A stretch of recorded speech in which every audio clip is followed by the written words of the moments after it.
Is that driveway gonna be permanent? Is it gonna be a permanent one? Where I just came in, is that a permanent? Or is it temporary to do it? No, the exit from Roosevelt. Yes, I That'll be a permanent. apologize Yeah. for that. yeah, It should have that's been officially, needed. and then they'll re-fence everything, And then the high school have theirs. and then they're gonna put us another road, safety road. No, In case it's not detecting our camera. Well, I took them out in four wheelers. Just kidding, I'm not gonna call this to order yet. Do you have the remote? Here.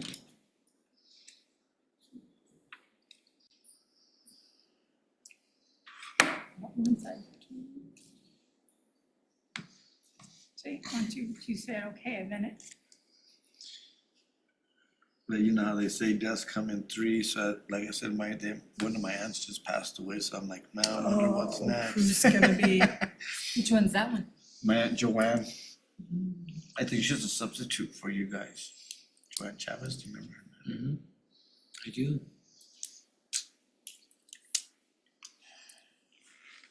Has she been sick? No. I saw her for graduation, one of my cousins graduated, and they had a graduation party, and yeah, we saw them there, and that was in May, the end of May. oh, I'm sorry. She was 72, she wasn't very old. Wow, that's not very old. At all. My mom is 70, just turned Yeah, 76. no, she's really good, she still substituted, and Where was she living? she lived there in Milan, behind the vets. But no, she didn't show up to her brother's funeral, her brother had passed away, so then they brought him here and had services here and buried him here. And my cousin, well, my cousin's cousin said, hey, you guys didn't show up to the Lorraine, funeral, on not even your my mom, she computer, missed her own brother's your funeral. So he went, page, what? So your he went link and she had is been what dead. They don't is even know how up. long she had died. And streaming, not the boardroom. But I Maybe didn't she even died log when her in. brother died, maybe she I was logged they into don't the, know. sad. I always log into that She one. didn't show up to the Right. funeral, so I I'll haven't just talked show to the you family. what is showing up. So I don't know the whole story, but he called and told my mom that he found her dead Thursday. Because it's the So I think boardroom. they probably is the already boardroom. did the autopsy, I don't know, they haven't said. Callie? Can you come look at this real quick? I'll come over to you. So it has Lorraine. But she was married to my uncle, and when he died, she never remarried or nothing. No, But that's the one Maybe that's they- usually. I'd never do it again. Huh? Oh, yeah, that's what I say. Yeah, yeah. I One agree. time, one time's good, good If you enough didn't for learn me. your lesson then, why would you do it again? I don't know. But no, he's been dead for I've got over like 40 55 years. years, you know? Yeah. Board council, can we Well, stream a congratulations, meeting that's rare. without visual if we have You sound? see those days no more. Oh, I know. Those couples, should I say the originals, I'm gonna pull up how. like the your mom and Senate bill dad, was you 75. guys. Go in my office, My aunts and you can go use uncles, my board. all We my have aunts and sound, we uncles. still have the visual. Well, That's except- what I'm yeah, thinking. Yeah, all of them. Except my dad and Boney. Or Yeah, we but But the could rest of them, go they've been into together Mr. since day one. Widener's Yeah. office and use his, We could use my board with the camera. So, with the same link, we would be able to, yeah, we could do that. Let me just, if people can hear us, they just can't speak. But anyway, think like so. Said, I don't, there's nobody else on, just, to find out. not unless you went down the hall right now.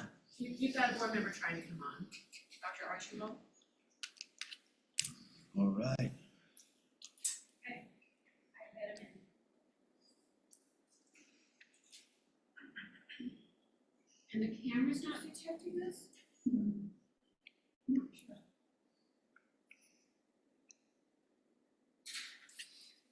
We have troubles here, much less trying to do it in other places. You know what I mean? It's hard. Trying to do a remote meeting with all this technology. Dr. Guy, can you hear us? Dr. Guy?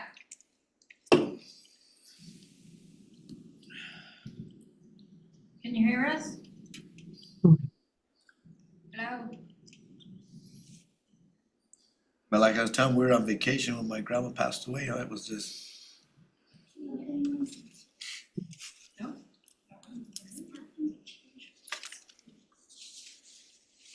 She was tough, like I said, sometimes she'd come in and she wouldn't, come in and say, hey, work on my back.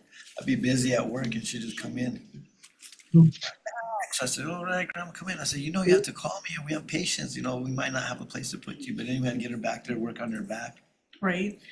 Then I tell her, well, what did you do? Did you do anything different?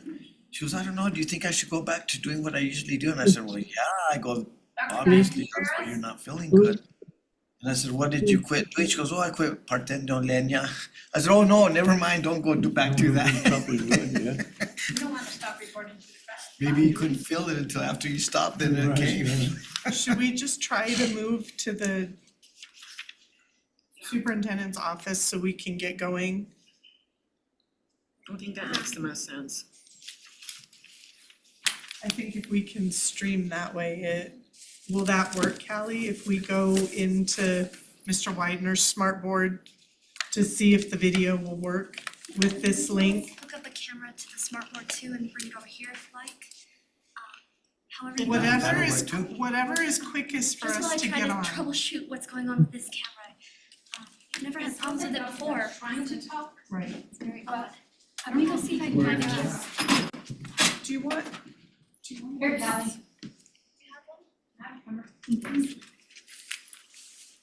Mr. Weiner, Yes. I wanna pull up a bill.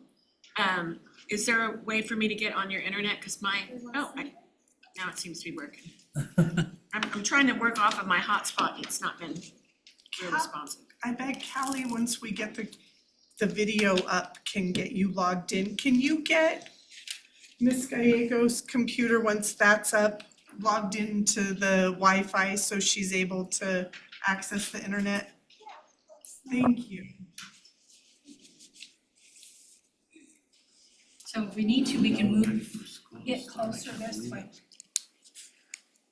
So I can't believe it, school's already starting. I I know, know, so quickly here. in 2 weeks.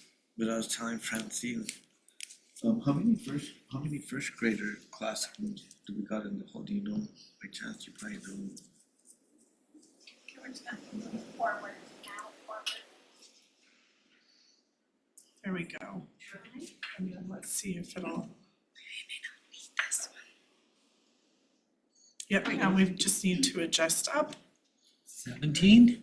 Classrooms, and you're about 20. And are we able to spin a little bit to? Then I'd like to I'll just. just move down. Can you move down? I can move down. Last year. Perfect. I'd like to be here for 12, but I like to see those first And then- graders. I wanna just see them go all the way till they graduate. sorry, Is good enough?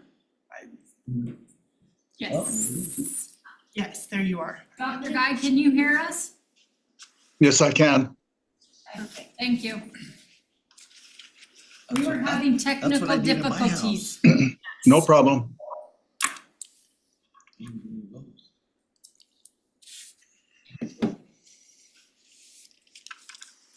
And then we just need to get Callie to get you on the Wi-Fi. That'd be great. Yeah, I just wanna pull up that Senate bill.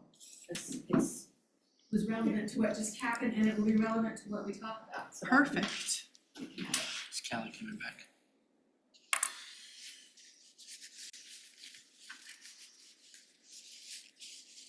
All right, I think if it's okay, we'll go ahead and, here she comes. Perfect for you.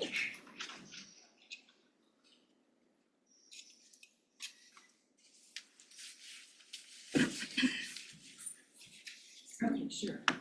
I've had it on my hotspot, it's just not moving.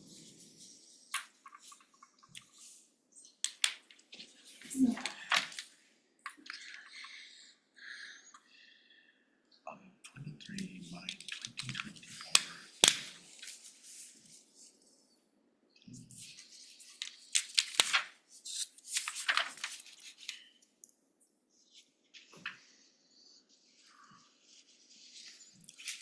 Well, thank you for all the work you're doing. Thank you, sir. All right. I think we are, Callie, are we good to go? Everything's live right Okay. now. And Lorraine, we're recording? Alrighty. Yes, up in the corner, it states recording. Okay, perfect.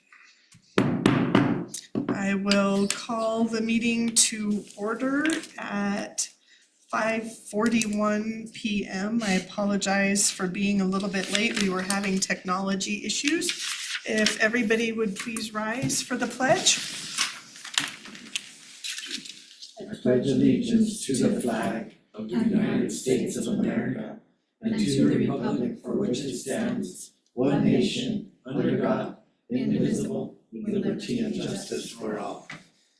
I salute the flag of the state of New Mexico, And Zia symbol, perfect friendship among united cultures. United Cultures. And Mrs. Sandoval, roll call, please. Dr. Guyer Shambo, Yes, Ms. Hunt Bailey, Mr. Jaramillo, Here. Mr. Ortiz. Here. Mrs. Lee. Present, we do indeed have a quorum. And at this time, I would like to introduce Miss Elena Gallegos of Walsh and Gallegos, who is here with us this evening, so that she can help us with all of these policies that we're gonna be going over. But first, review of the agenda. Are there any changes to the agenda? And if so, what may they be?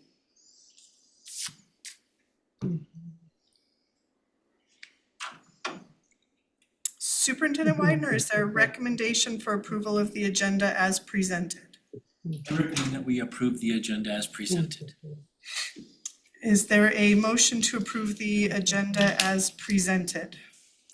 I'll make a motion to approve the agenda as noted for July 25th, 2024. And is there a second? Second. Thank you. It has been moved by Mr. Jaramillo and seconded by Mr. Ortiz to approve the July 25th, 2024 agenda as presented. Is there any further discussion?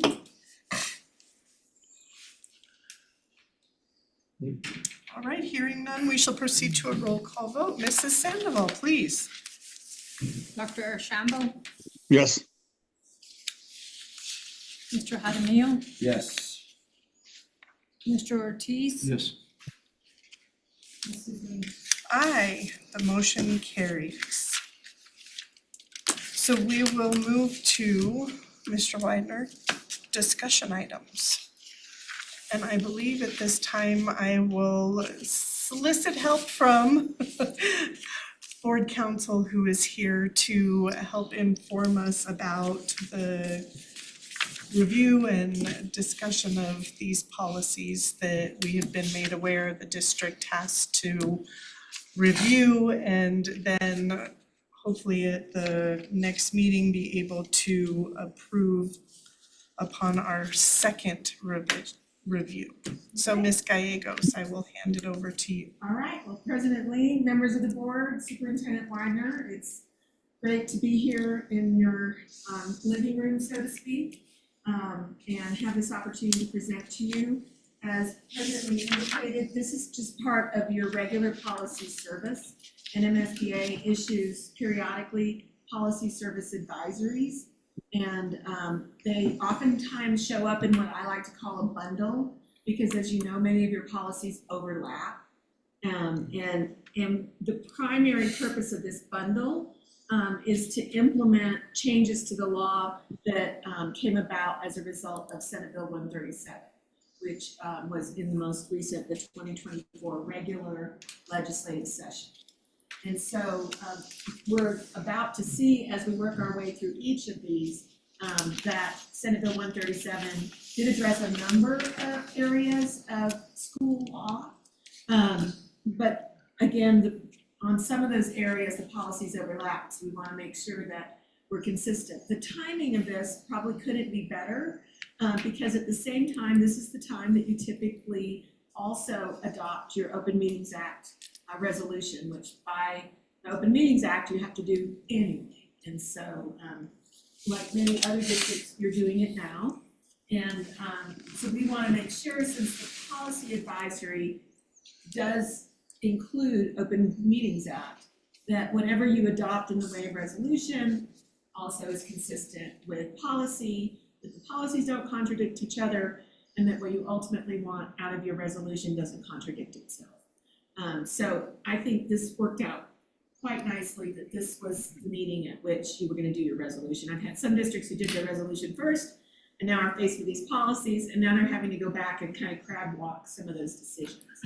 So if this is acceptable to President Lee, I thought what I would do is the Policy Service Advisory kind of describes the justification for the changes. And they, as I said, are based in 137. But I thought it would make most sense to just start with the changes in order, and I would walk through what those are. And I have made some recommended revisions. You'll notice in your policy service, first of all, NMSBA is an excellent policy service. It's cost effective. Obviously, it's cooperative, so you've got lots of districts paying into the system. And so it does make the most sense, in my opinion, for districts, particularly districts your size, to rely on the policy service. But the policy service does note that this is informational only. It's not specific legal advice, and as you can see on every single page of the advisory, it tells you that you may wish to consult with your attorney for further explanation and advice. And so I will say that because many of our districts ask us to do this, you have the benefit of, you're not being charged to basically invent a wheel.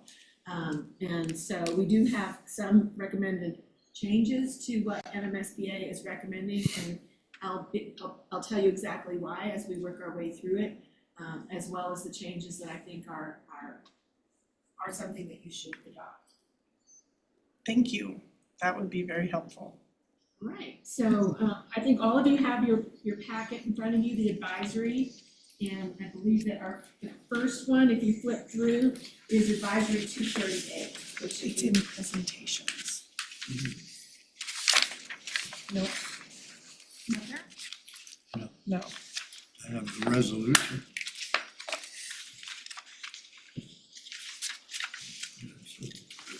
I think I have an extra one too.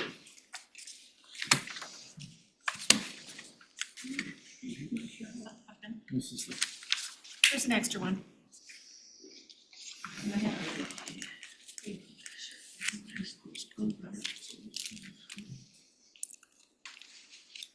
Okay. Joanna, I made a couple notes back there. Let me give you a fresh one.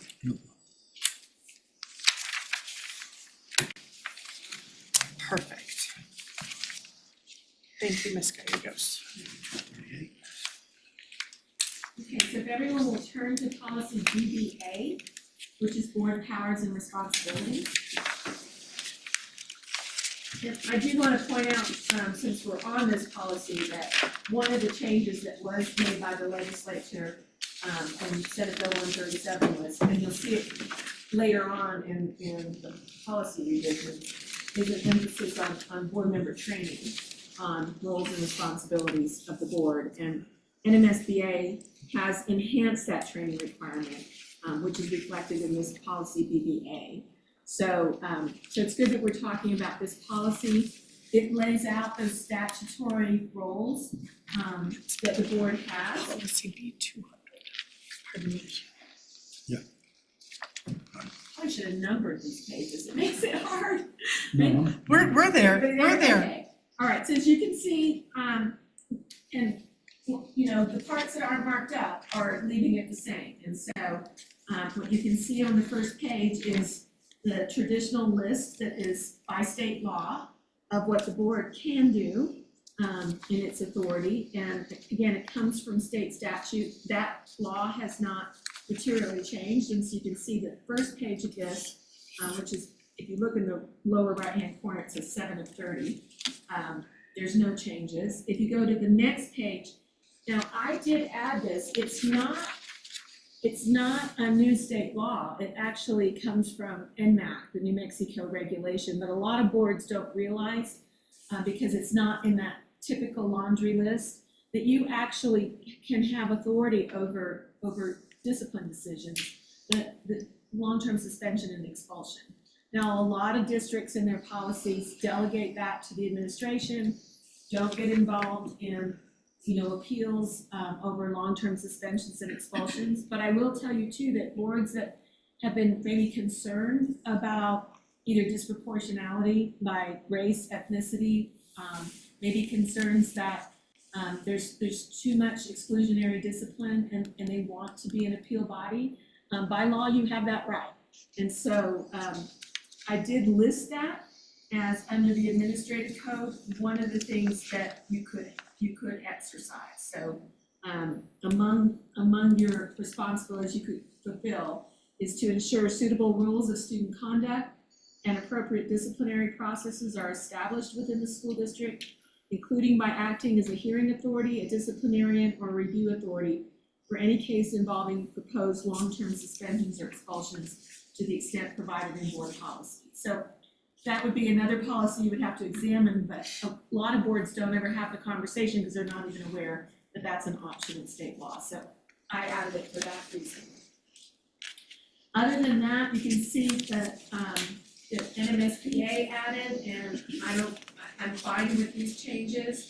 They added the enhanced training requirements that now exist, and they got rid of the older training requirements. So that's reflected in here.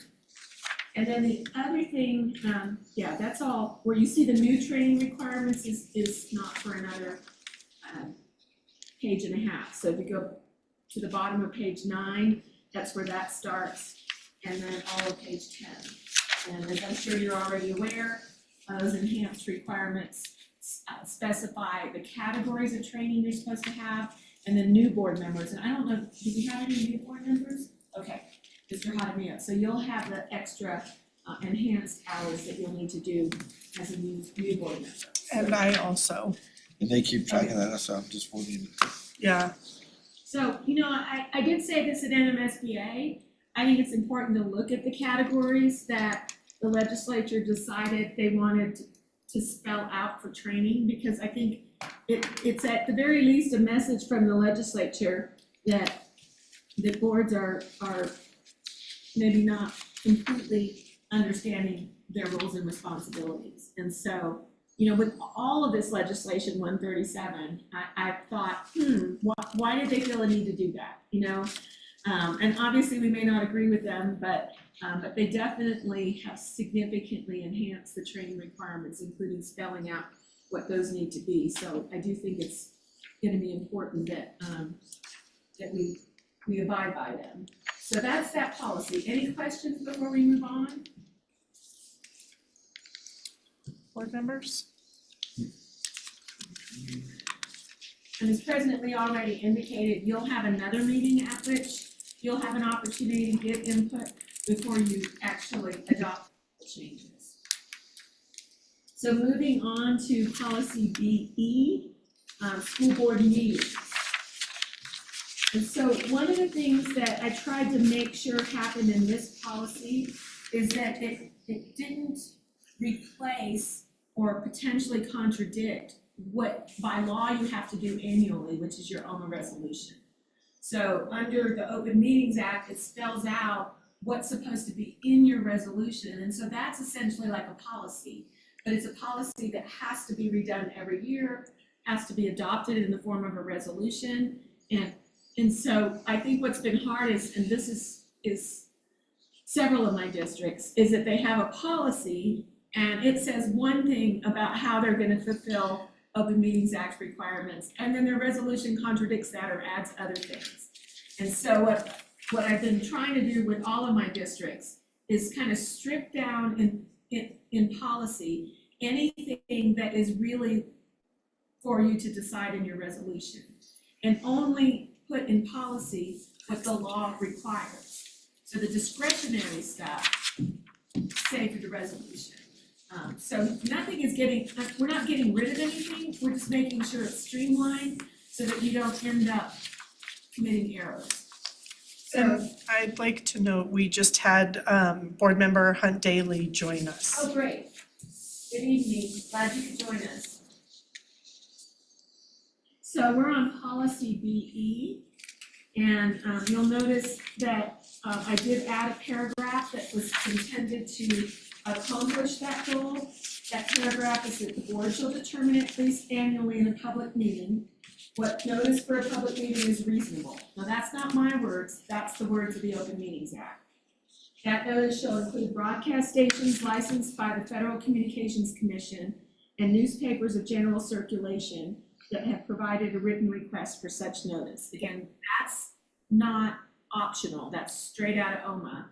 I did find interesting that your current resolution suggests that it's not required. It is required, it's just straight out of the law. The law goes on to tell us that reasonable notice must adequately, accurately, and sufficiently in advance inform the public of meetings' time, place, and date, and should be published or posted in a place and manner accessible to the public, such as a central location at the school district's main office where the public is allowed, as well as on the district's website. So this is just telling you what your OMA resolution is gonna have to address. And one of the things when we get to the OMA resolution, I wanna make sure, including by Ms. Sandoval, who I'm sure is the one having to deal with the logistics as we saw tonight, are some of the things that are discretionary within the OMA resolution practical? Are we setting a time expectation or setting some sort of requirement on you that in light of your local newspaper or whatever the situation is, it may not be practical? I have a district right now, rural small district, and what they have in their OMA resolution for what they have to do in terms of placing and printing the notice in the paper can be met within the timelines because of the requirements of the newspaper. So those are the things we don't want to have contradict so that we don't end up in violation. Excuse me, Yes. I don't have the documents. My GCCS login is not working, neither is my husband's. So I can't access the file for the what she's reading from. So if you could send it to my Laguna Woman 14, then I can view documents. that she Laguna reads. 14. Laguna 14. I'll send it now. Lorraine I don't is gonna mind. send those, Lorraine is gonna send those right now. Okay. And then I can hear her as she reads, but just in the event I have a question, I would like to be able to see them.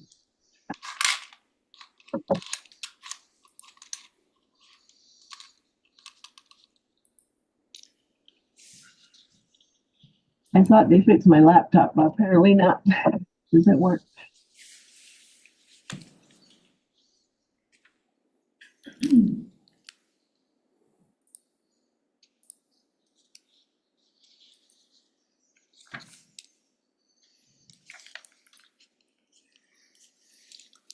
Present it to you, Ms. Sundaily.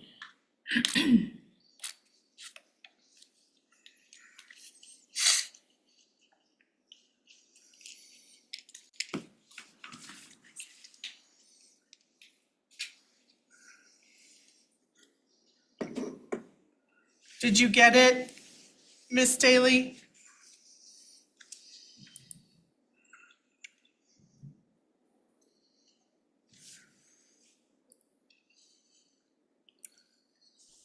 No, I haven't received it yet.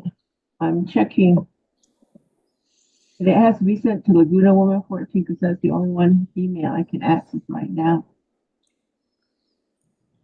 And that's the one you sent it to, Lorraine? Can you verify that Laguna, complete address? Laguna Woman 14 at yahoo.com. Okay. Yes, that's the one I sent it to. Okay, I can open it. Okay.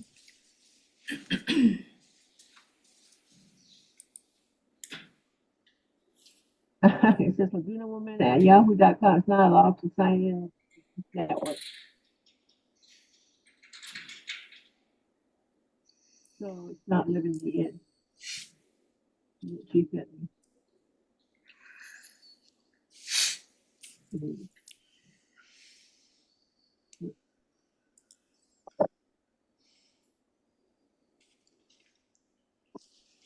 Okay. Let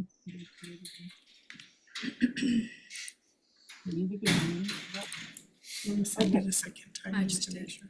Okay.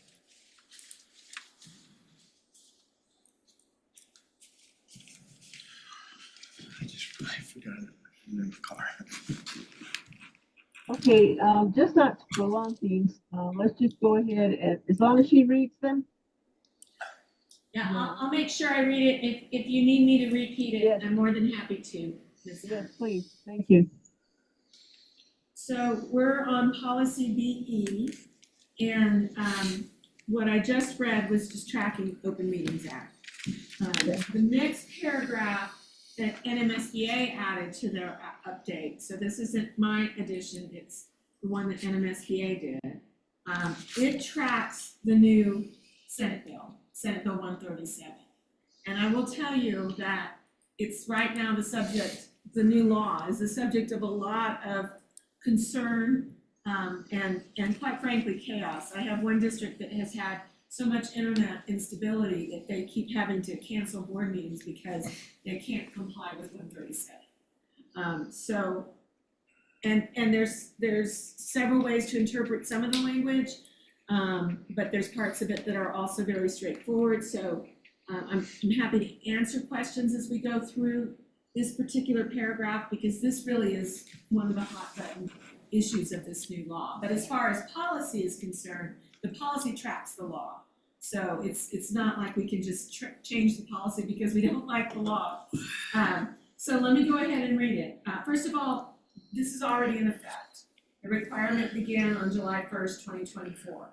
And that requirement is that we have live audio and video webcasts of board meetings. So earlier, we had the audio. It was a webcast. It was a video webcast, but the camera wasn't working. So those are the kinds of practical problems. You all fixed it before the meeting began. But those are the kind of practical problems the districts are having. And there is no exception in this law. In other words, they don't distinguish between regular meeting and board retreat, or regular meeting and special meeting. And so one of the problems we're running into is districts who maybe have meetings, they rotate their meetings from a boardroom like this that clearly is equipped with equipment to maybe a campus, school library. They're not able to do that if they don't have reliable internet, or you end up having to cancel the meeting because your notice has identified the location, and if you change the location from central office to school, you can't just say, well, we're all gonna get in our cars and go to central office. You actually, then it derails everything. So those are the kinds of things when we get to the OMA resolution in terms of where you're gonna hold your meetings, that sort of issue, you really need to make sure that you're thinking about connectivity. Excuse me, Audio, so, what you're saying, I understand what you're saying, and you indicated that it's the law, through, I guess, New Mexico State, not NMSBA, through the state law. If we can certify and ensure that the meeting sites are linked, with all the necessary, links or whatever the site has all the necessary links, video and audio. And, but of course, that's going to have to take,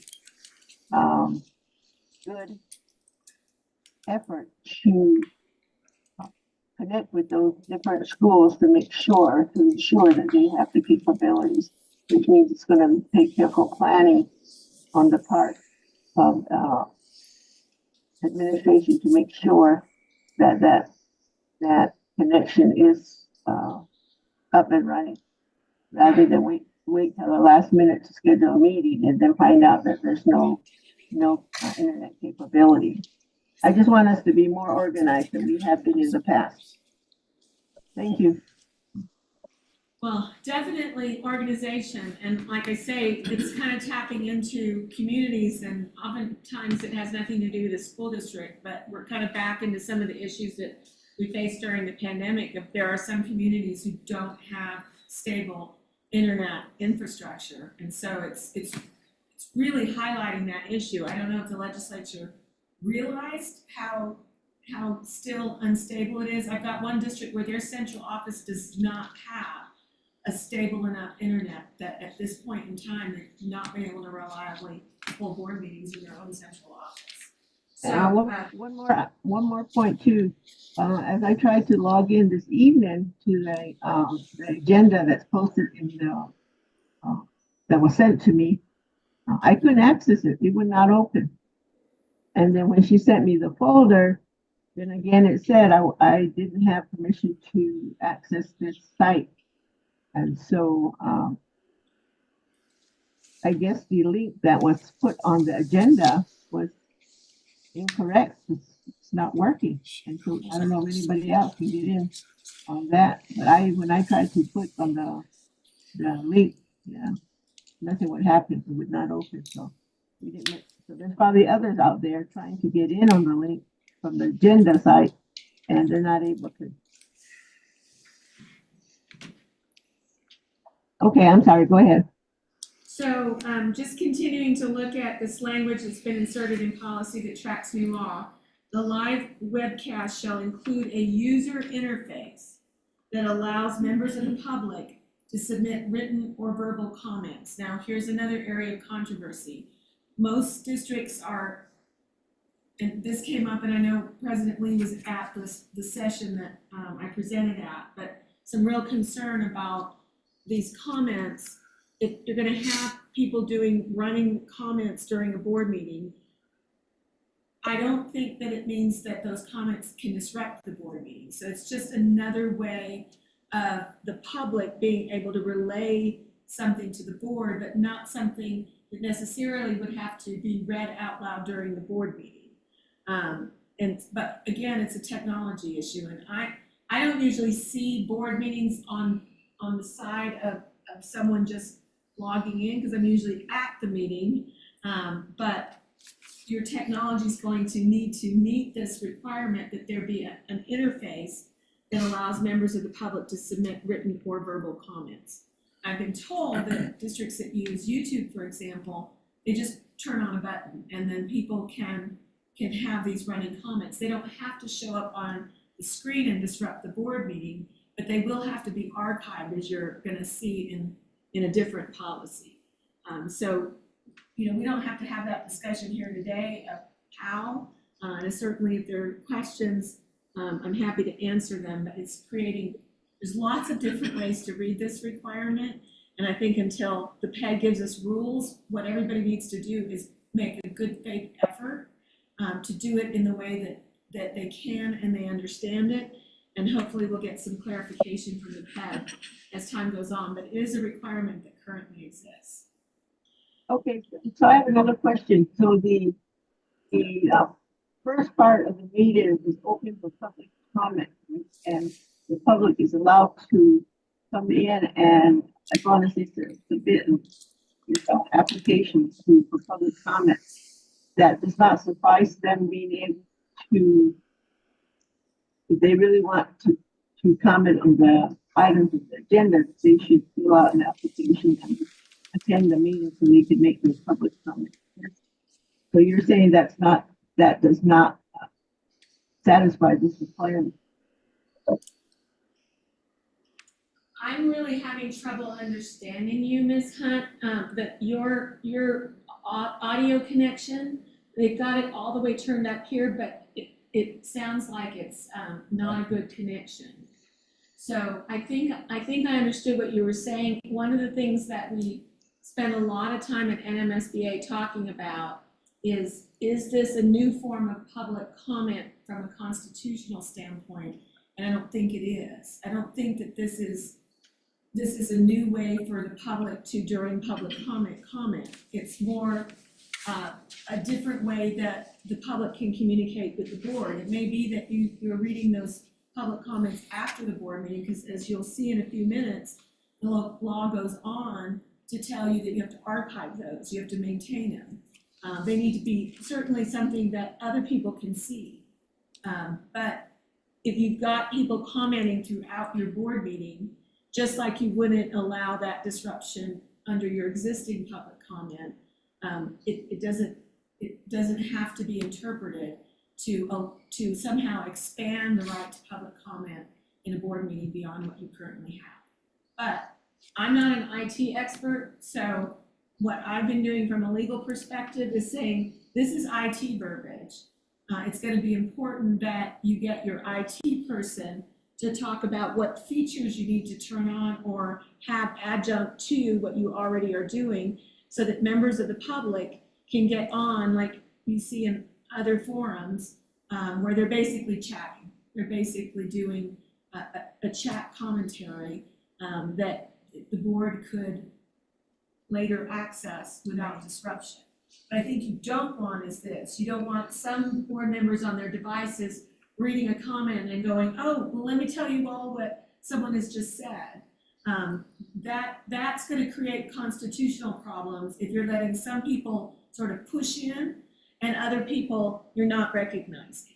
And so once you create what under constitutional law is called a limited public forum, then you have to abide by very strict rules, making sure that you don't treat one person or their content in a different way than somebody else. And so there's where you're gonna have to be careful. And again, and I'm looking at Mr. Widener because I know, you're gonna need to work with your IT people to make sure that what we have satisfies. But I don't think that it creates a new right for people to push into the meeting and be recognized and disrupt the meeting. It's more this running communication where they can comment and say, we heard Ms. Gallego say this and we think you should use YouTube.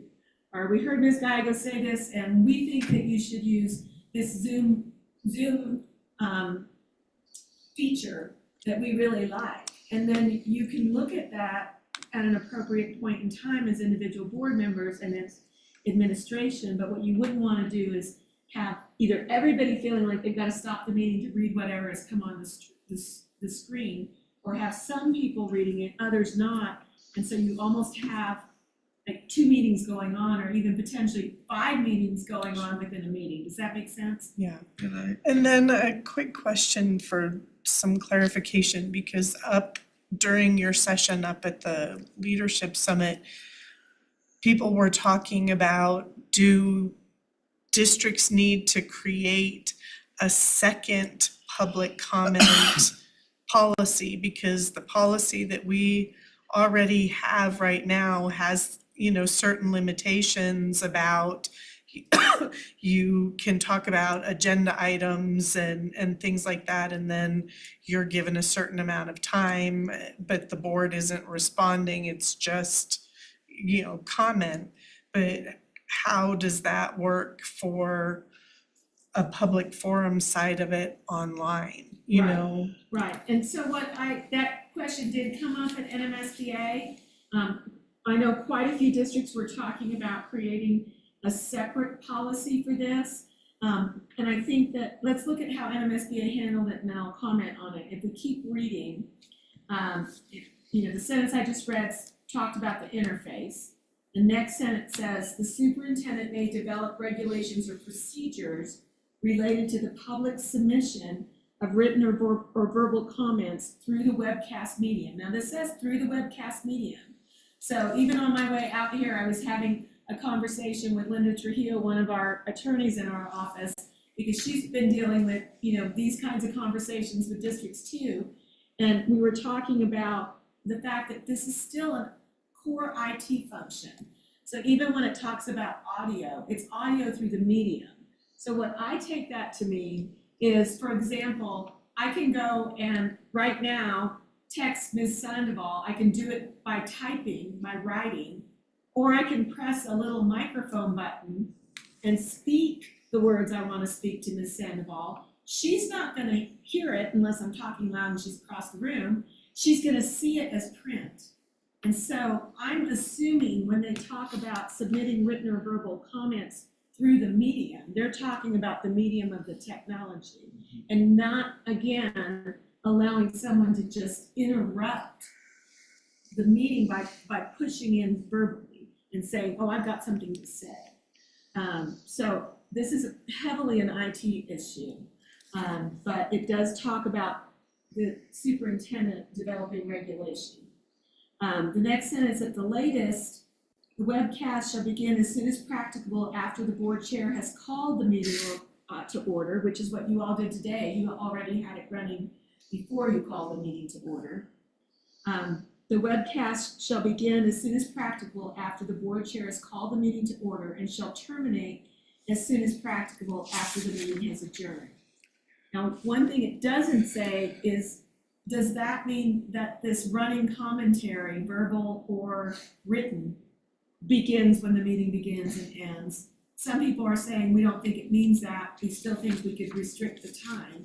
But if you're not treating it as public comment and you have the capacity through the medium to have it running throughout, then I don't really see a reason to restrict and expose yourself to an argument that you violated people's rights. If they can have running comment from beginning to end, let them have running comment from beginning to end, as long as you're not disrupting the meeting. So I'm seeing nods. Is this? Well, I think that's what Emily was saying, is here, we don't let them comment. You know, it's the people that are here, Right, you're not letting them push in you're not letting them come into the meeting and talk to you all, except for in the designated time period.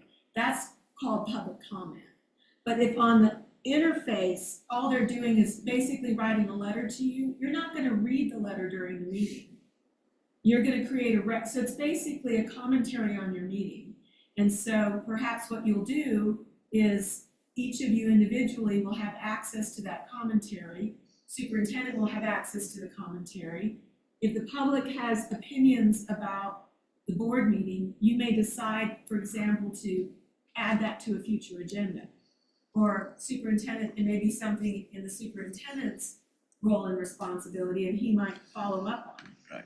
well, what Emily was saying is, most of the time when people are gonna comment, they only can comment on what's the agenda. But what you're saying is, I would say, good oh, point. Thank you for that. by the way, Right. you guys need to work on this school, since I'm Exactly. commenting, you know. And that's what I think Exactly. Emily was saying, that Okay, pretty yes. much it has to stick to the Right, agenda. Ms. Hunt, thank you for pointing that out. I apologize. My hearing is not the best. I didn't pick up that nuance, but you're absolutely right.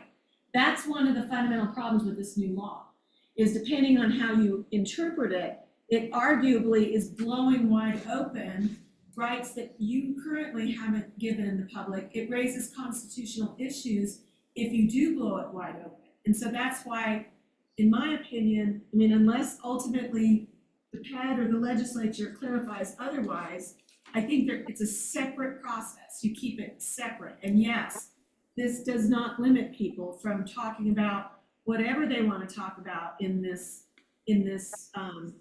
forum, but it's not disrupting your meeting. And I think the 10th Circuit Court of Appeals, which is what we're in here in New Mexico, has made it very clear that you can limit public comment to the purpose of your meeting. And so it is constitutionally acceptable to say that when people come in for public comment, it has to be about items on the agenda. Well, This is broader. And we also in our policy have a form that people Exactly. have to submit. So how would that play in with the online? Well, that's what I'm saying. I don't think it's online public comment. It's online I almost wish they had used the word chat. It's like an online chat, and you wouldn't use it to disrupt your meeting. If someone wants to come and follow your rules for public comment and give public comment before you, then you're there controlling it. You've got the gavel. If they get off topic, if they go over time, if they're threatening, if they're threatening bodily harm, if they're using profanity in a way that's so obscene that it's unprotected, you've got the gavel. But in this other medium, and you know, the policy and the law talks about medium, it's a different new, you know, Frankenstein. Yeah. And I think that the best thing is to, right now, again, unless we get a different interpretation from PED, just keep it separate. Those are two separate things in terms of how we treat it. Now, President Lee asked an important question, and that's, do we create separate policies for it? Because what PED says is that the superintendent, they put it in the policy that's titled, school board meetings, and then you'll see, later that they put it in the policy that has to do with public participation in meetings. Well, public participation, there's lots of ways to participate. This is just a new way to participate. So I don't feel strongly that it has to be its own policy, but I will say to Mr. Widener, whether you're using a regulation that NMSBA is recommending, or whether you're generating your own, if the board adopts this policy and leaves it to you to regulate, when you guys are talking about your public comment, a lot of that is in regulation. You wanna make sure that you're not conflating the two. You're not blending them together, because even as we have this conversation, your insight about the potential problems of blending them is accurate. But I don't know, it needs to be a different policy now. Okay, I have another question. When you say, like, our policy right now with public comment is they have to come and pick up, application beforehand, and then they submit their name and all this. Now, if they're gonna do it over the internet, sometimes the, website that they're coming from, like, just for instance, I used to wonder who Fireflies.ai was. Then I found out that was Lorraine. So our separate policy might also include that they also submit their real name, and I don't know, well, I don't know what else we could ask them to submit their name so that we know who is speaking, rather than just have somebody from Fireflies make a comment and we have no idea who that is. Well, I do, so back to, I share your concerns. I think it can be limited even further than that, Ms. Hunt. I think that this does not create a constitutional right for people to give constitutional public comment via the internet.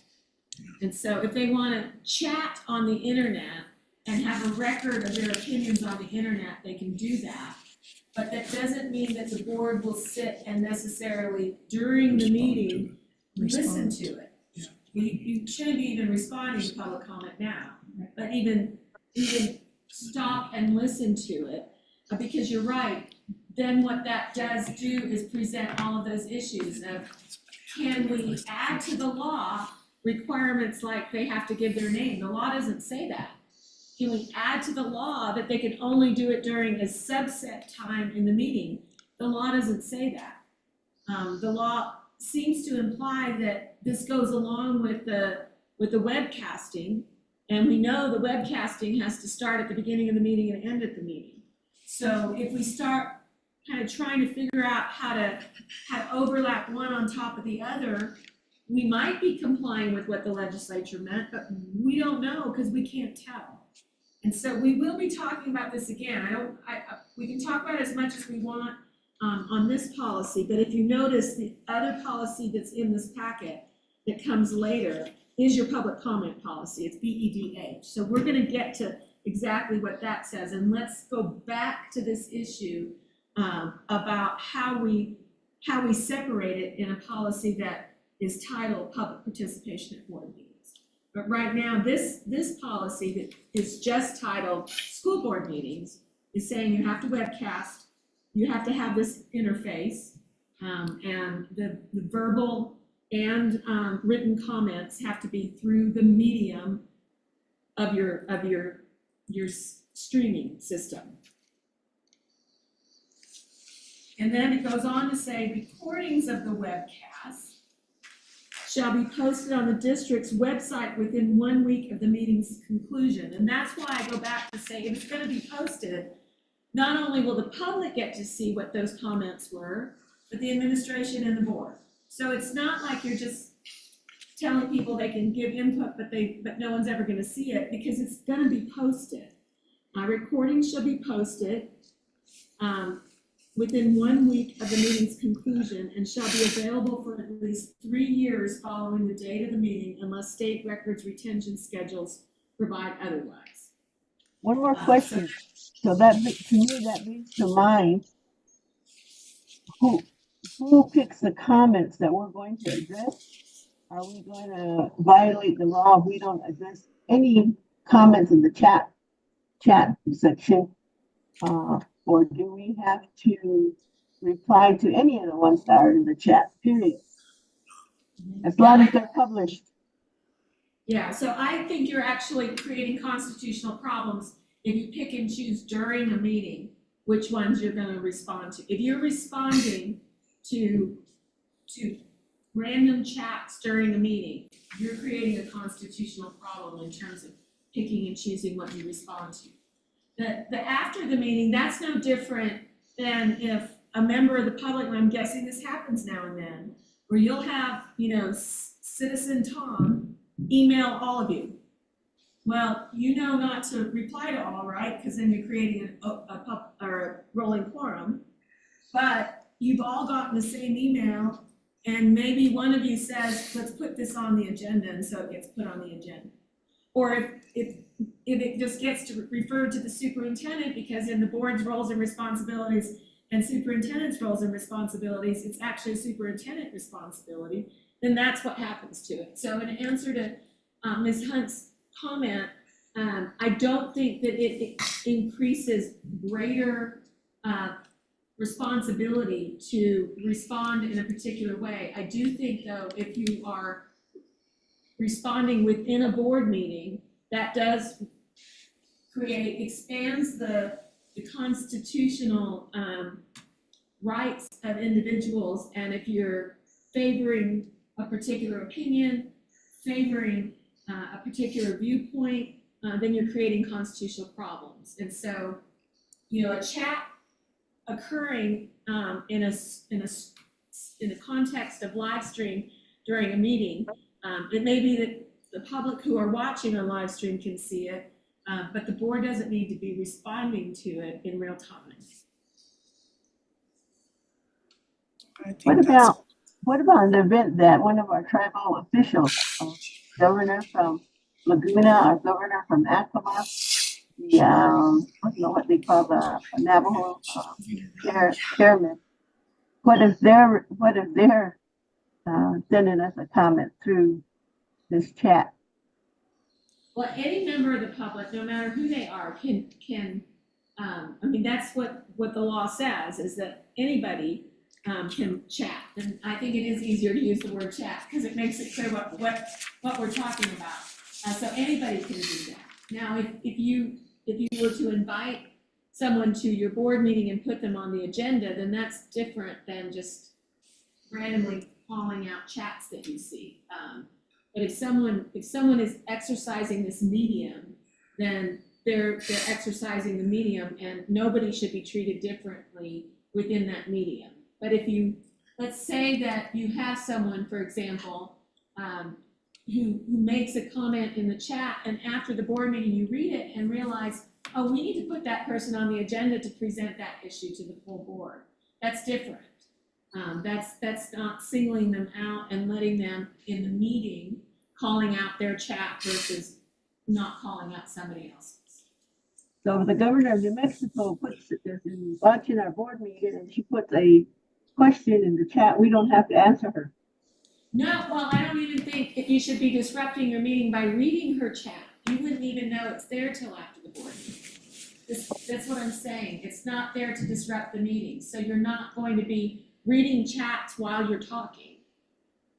Those would be something that you would look at after the meeting. And if you realize that the governor wants to address the board, you could always add, whether it's the governor of Navajo Nation or whether it's the governor of the state of New Mexico, you can add them to a later agenda.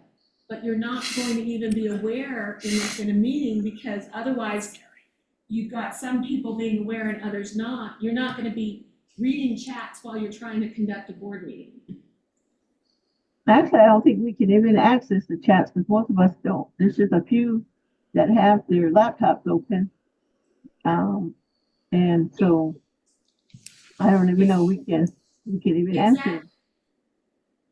Yeah, if I'm understanding you correctly, I agree. And I think that's one of the things that's going to have to be addressed through regulation, is that you don't want some board members basically engaging in some kind of a chat in a board meeting and other board members not even having access to the live chat.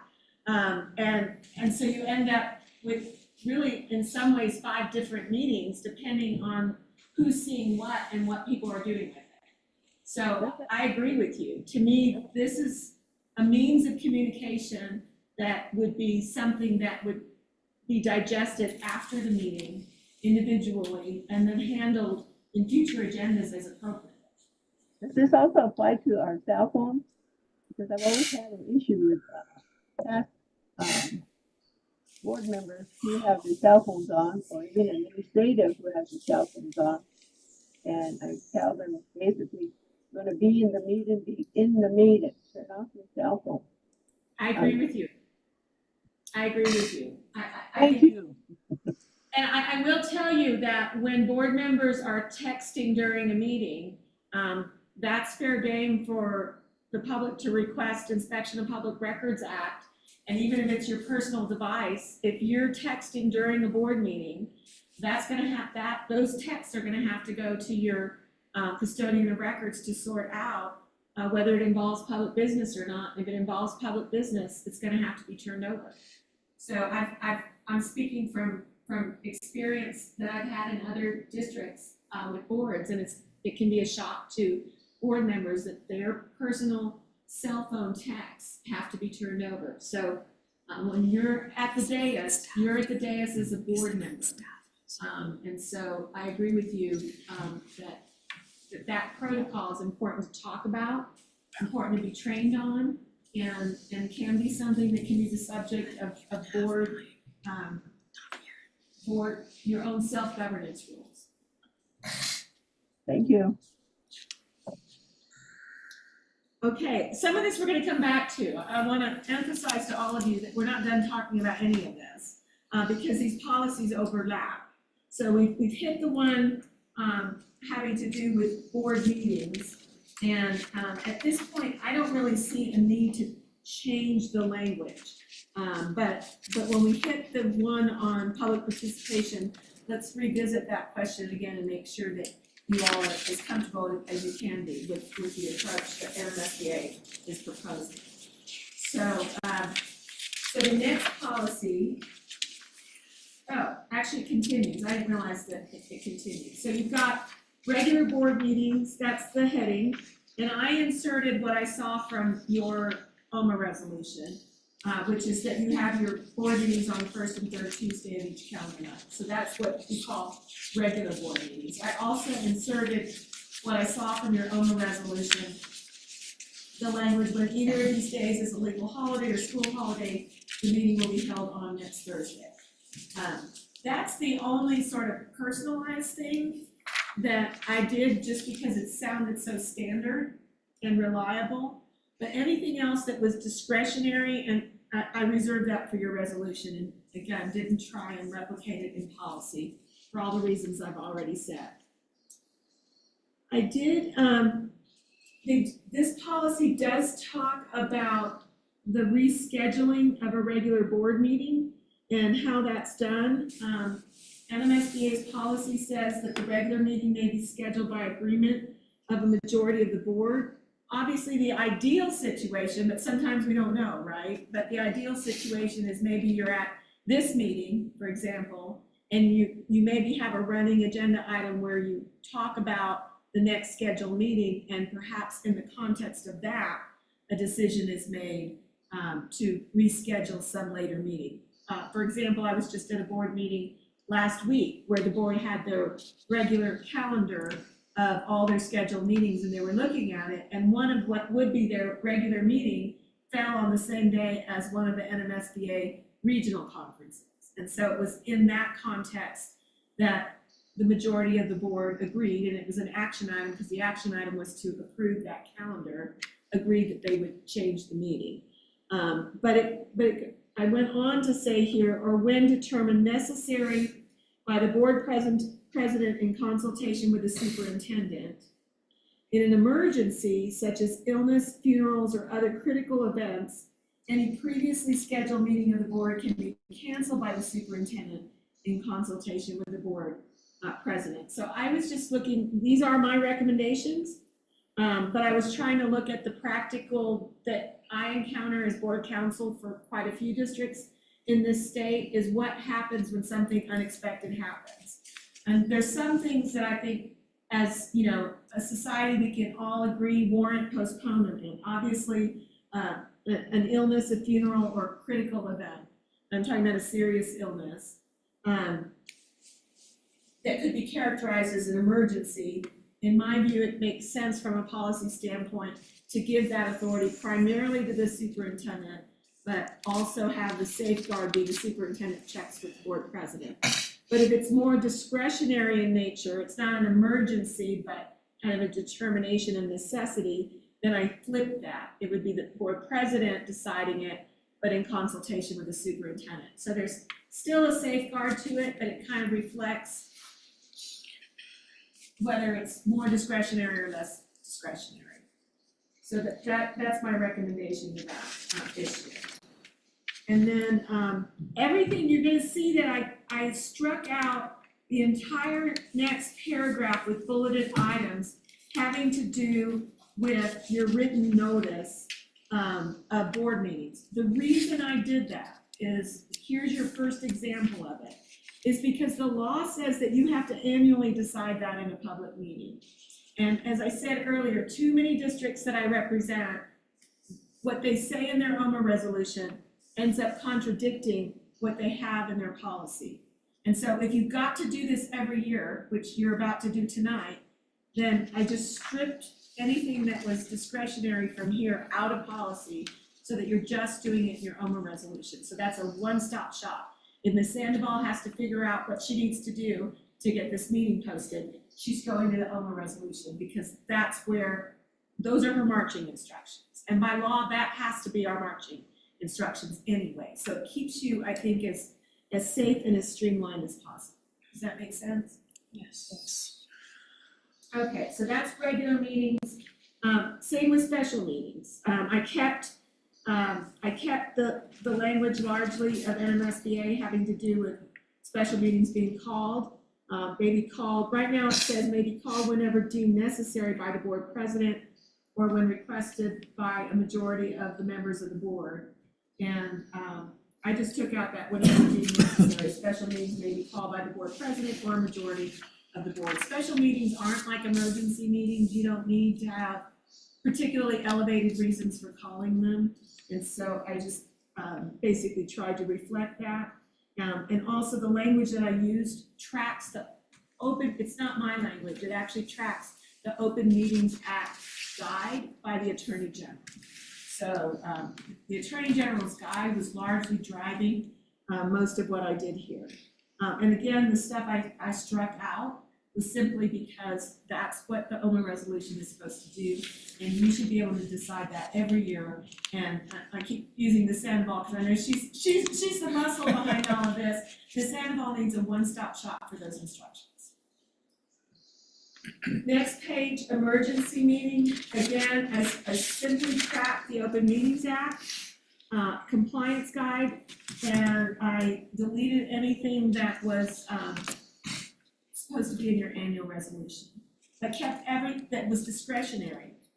Everything that was the law having to do with regular meeting, special meeting, emergency meeting, I kept in policy. If it's the law and not discretionary, it stayed in policy. If it was discretionary for the annual resolution, I took it out of policy so it could just be in one place. So that's that. Any questions about board meetings? We'll hit the webcasting again a couple more times. Other than that, any questions about the Open Meetings Act and the scheduling of board meetings? Everybody comfortable with the explanation? Yes, ma'am. And I see that we've lost Ms. Hunt. I'm sorry we don't have the benefit of her input, but I know if she pops up, Ms. Sandoval will catch that and Yes. bring her on in. Okay, the next document in this advisory is Advisory 240. And if you go behind Advisory 240, that's an exhibit. And the exhibit only lists the common exceptions for school districts that allow you to go into closed session. And I was very glad to see that, that the exhibit added bargaining strategy. I'm personally surprised, now, do you have collective bargaining in your district? Are you a collective bargaining we do. district? Okay. I'm really surprised how rarely districts take collective bargaining strategy to their board in executive session during bargaining. Now, of course, the board's not on the bargaining team, but the board will ultimately decide whether to ratify the CBA or not ratify the CBA. So we know for sure, because it's a contract, that the board's ultimate role will be to approve the CBA, the collective bargaining agreement, or disprove the collective bargaining agreement. And I do see Ms. Hunt's back. But in between, as bargaining is happening, I think that it's healthy for the administration, the bargaining team, the administration side of the bargaining team, to periodically in executive session confer with the board regarding bargaining strategy. Where I find that it erodes the relationship between the trust between administration and the board is it goes like this. The board keeps hearing there's no money, there's no money, there's no money. You know, the administration is convinced the board there's no money, and then suddenly the CBA that comes before them has money in it. And it's like, what happened? You were telling us this, or the union is, you know, there's some sort of kind of whispering campaign that is eroding trust, and you're not getting to hear what is the strategy based on. And so it is an exception in the Open Meetings Act. It's been an exception for as long as I can remember, but for some reason, it just wasn't listed as an example. It didn't keep you from using the exception, but now that it's here, I'm hoping that boards will look at it and go, why aren't we doing that? We should do that. I think it just builds the relationship and the trust between administration and the board. Okay. So I'm fine with what NMSBA did with that, and I don't have anything to add other than I'm glad they did. The next one is policy BEDA, notification of board meetings. And again, I'm not gonna elaborate too much because now you know my rationale for things, but you can see that I added language that is in Open Meetings Act that was not in the policy. I think it needs to be there. I took out anything that needs to be determined on a discretionary basis by the board in the OMA resolution, which you're gonna get to decide that tonight. And I was a little surprised by this. Now, as a practical matter, Mr. Widener, you may say, or Ms. Sandoval, that it doesn't create a practical problem, but they put in policy that all meeting notifications, now notice to me is a legal word under OMA. And why that's important is when we get to the OMA resolution, that the Attorney General's guidance is for a regular meeting, 10 days notice is fair notice. And so they added that all your meeting notices would include a link, or you would otherwise provide information to enable the public to access the live audio and video webcast of the meeting. You may not necessarily know that link 10 days in advance. And so, and there's nothing in law that says you have to do that. Obviously, you're gonna post it somewhere, but I didn't want to tie it to the word notice. Because if you tie it to the word notice, and then in your OMA resolution, if you put a notice requirement of 10 days, then you're having to know that link 10 days in advance. And I don't know unless you have a standard running always the same link, Ms. Sandoval. Don't. Yeah, so then I am recommending, and this recommendation is not unique to your district, I've recommended that this come out. There's no legal basis for it. And what I don't want to do is have you all set up to violate your own policy when it's not in the law. Okay. Makes sense. So, advisory 242. This is about, this is policy BEDBA, and it's agenda preparation and dissemination. And some of this is, I'll point out what changes I'm recommending that are just driven by practical experience.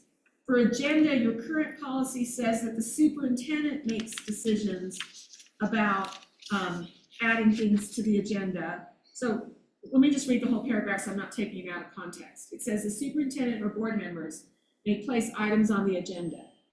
Any board member desiring to place an item on the agenda will notify the superintendent of the particular item of business at least 5 central office working days before the meeting agenda is finalized, at least 8 days prior to the meeting. That's been in NMSBA policy for as long as I can remember. So that's pretty standard. I didn't touch that. It goes on, inclusion on the next agenda will depend on the amount of time necessary to provide information to the board for deliberation and decision-making. That makes sense. Sometimes what's being requested is great, but maybe it needs to be at a work session, or maybe it needs to be at a subsequent meeting. Then the policy goes on and it says the superintendent will make this decision in consultation with the board president. And all I did was flip that. Again, flip that so that the monkey isn't on the superintendent's back to be the one to say, no, we're not gonna talk about your issue at this next board meeting. I thought, again, my goal is always, as board counsel, I'm looking at what's in the district's best interest. Stability is in the district's best interest. And in my experience, doing it the other way, which is how many of my districts have it, just preserves board versus superintendent, preserves sort of the line of authority. So that was a simple flip. And then beyond that, the supporting materials, the packet. This is not driven by law, so this is something that your experience can, certainly help drive how you put it.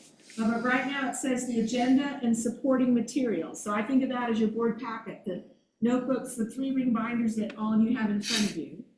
It says it shall be distributed to the board members not less than 72 hours prior to the meeting.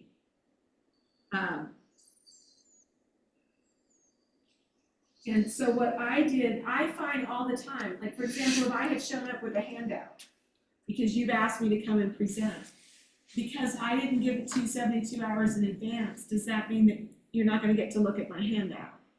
Now, obviously, the agenda has to be stated with specificity. I'm not talking about the agenda. The public will know what you're talking about.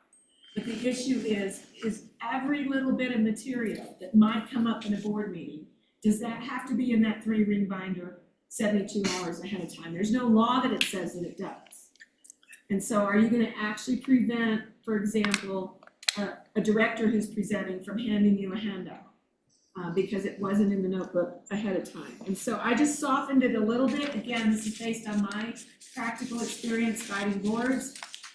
Instead of making it an absolute, I said, I struck the word "and supporting materials," so we keep the agenda at 72 hours because that's the law. We don't have a choice on that. But then I added supporting materials shall also be distributed to the board members not less than 72 hours prior to the meeting whenever feasible. So if there's that random thing, now of course the board always has the authority to say, look, we don't have time to digest this.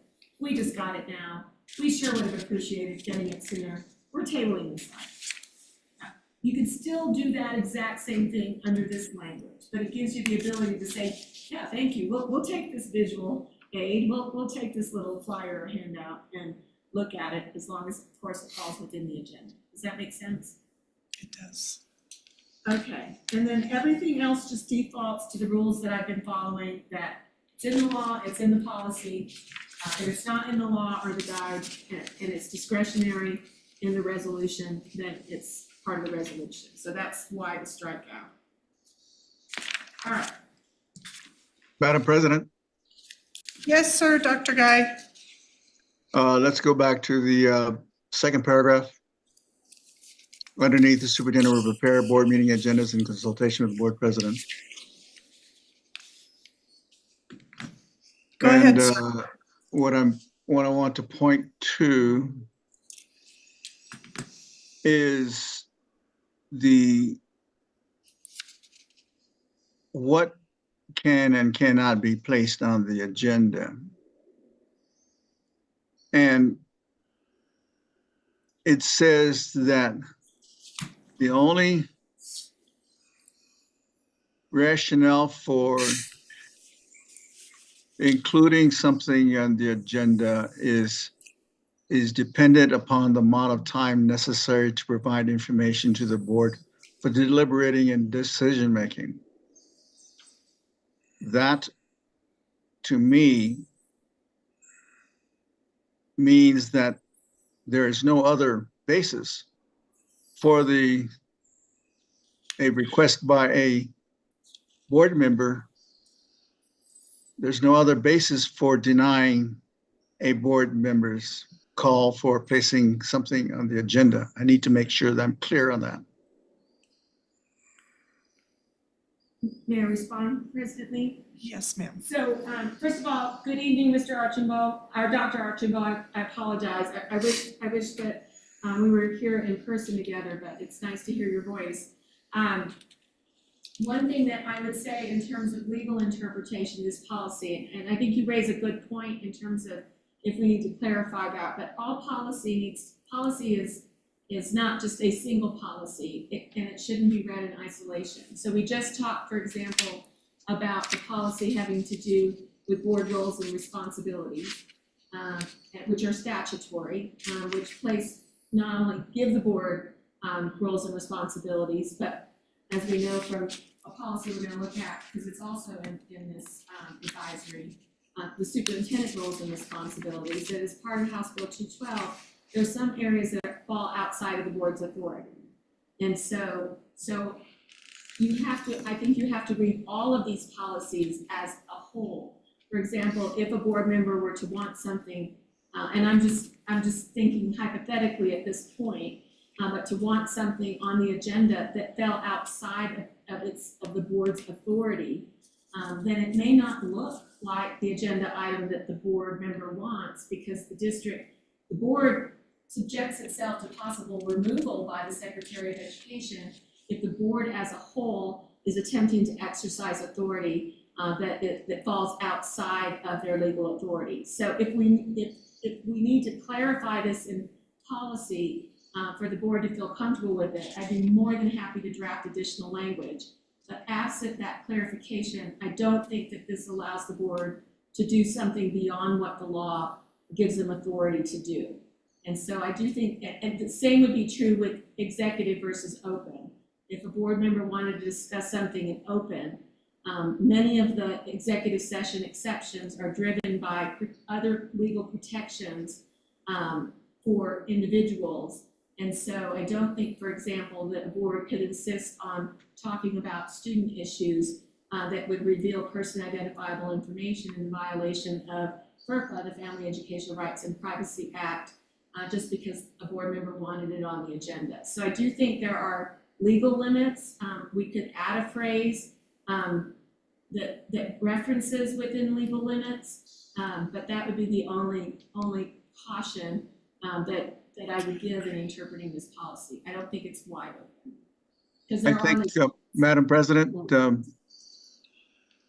I think the rationale for stating it in this fashion is the expectation that the request by a board member or superintendent would be a reasonable one, reasonable in the sense that it will fall within the framework of approved areas of discussion. And so that I would expect. I'm not sure how we would want to add anything else. However, it seems that this is sufficiently flexible for the board member or superintendent to request a item to be placed on the agenda if both parties recognize that the request falls within the typical framework of decision-making of the board. But also within the time frame noted. Well, of course, it just says the time frame, and we can't say no, we can't do it, and why? Because I don't think we have time. We have to recognize that typically it's not going to be that often that board members are going to be calling for agenda items. Right. So, and I've not seen a board meeting taxed by the additions of those things. I think but it also doesn't say that the board member has to justify why they're doing it. However, I think they can probably explain so that we can determine the amount of time necessary to provide information. It's based upon the need for information.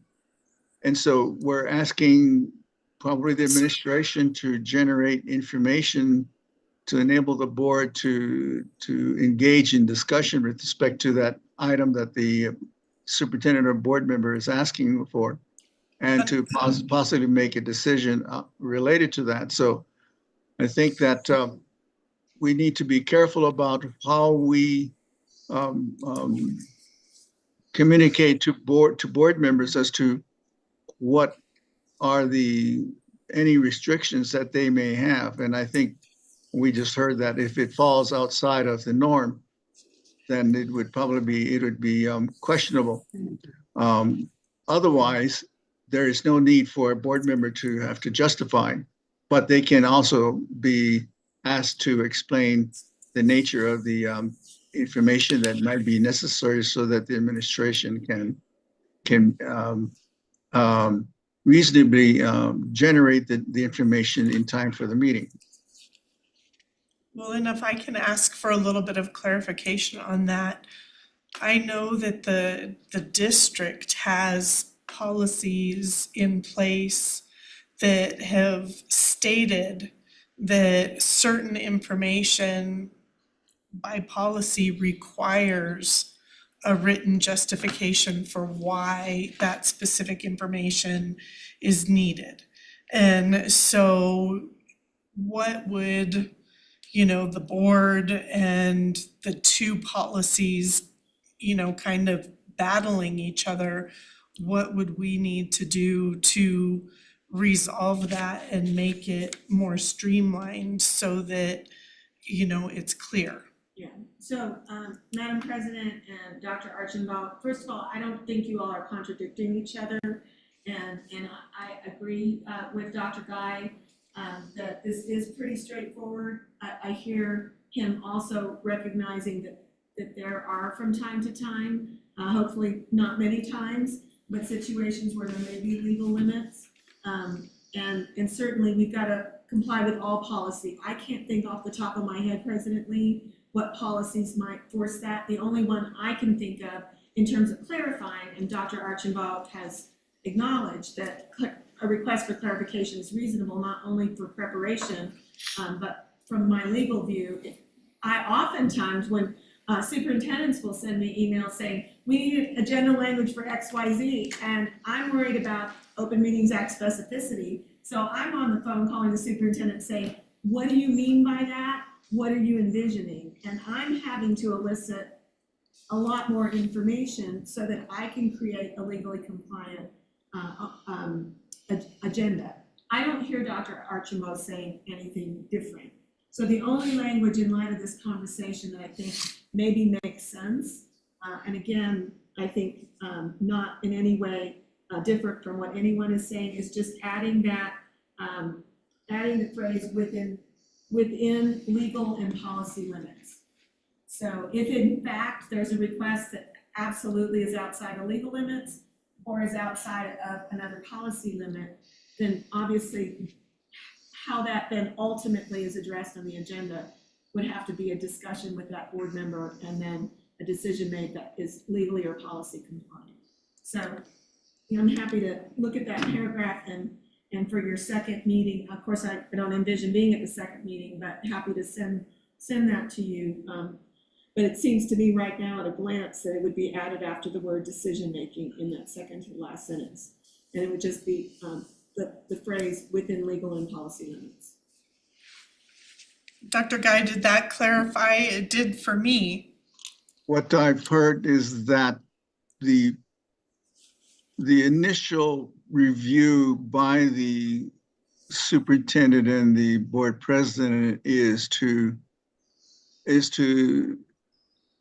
recognize what the language states there, is that if an agenda item is presented by the superintendent or board member, that the initial review will be to determine the amount of time necessary to provide information. And if it's not clear, then clarification as to the nature of the information that is desired so that the administration can be expeditious in generating the information in time for the next board meeting. And actually it needs to be for the purpose of deliberation and some form of decision-making. That's the way I read that. Any other concerns that the board president may have that might say, well, wait a minute, I don't think we should do this. That needs to be examined carefully so that we recognize that this is the board meeting is the place where the board conducts business. That means it must feel that it is capable of participating in the business of the board through the inclusion of any items that he or she may find to be helpful for the board in its deliberation and in whatever decision making it makes. That is the reason that is there. It is to help the board feel that it has a place to consider issues that that individual board member may have that would be appropriate for the board's deliberation. And it is not necessarily meant to try and put barriers to a board. It basically is saying, this is how we play. And normally agenda items, it may even be a place where you might discuss when an agenda item may be considered. It is possible that the requester and the superintendent and the board president may say, well, it might be more relevant at a subsequent meeting, something of that sort. And so those things are the give and takes of a board that is attempting to ensure that everybody has an opportunity to be creating business of the board, without being unnecessarily restricted. Thank you. Is there a comment on that? So President Lee, if I may comment, and again, I want to reinforce that I really think we're all saying the same thing. I think fundamentally, one of the things you're saying, Dr. Guy, is this should ordinarily not be hard. And I agree that ordinarily it should not be hard.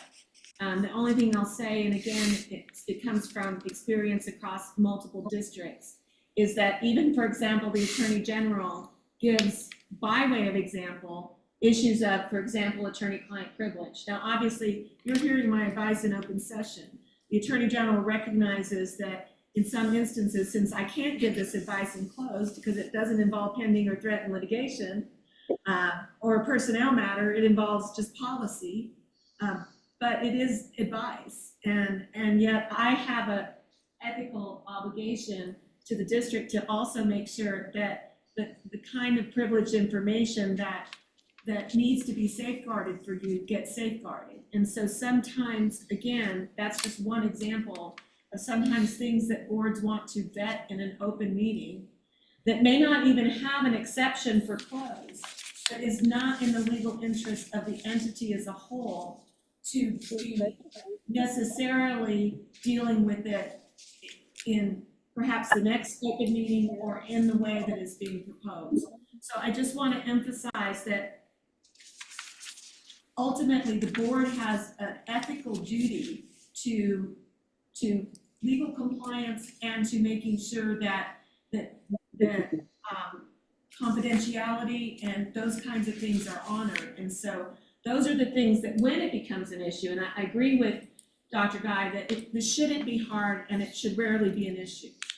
But the times when I think it's been a legitimate issue of discussion and pause and rework and perhaps some negotiation about what actually will be there, has to do with protecting the legal interests of the district and honoring individual rights, whether they be student rights, personnel rights, individual rights so that the board isn't inadvertently walking the district into litigation.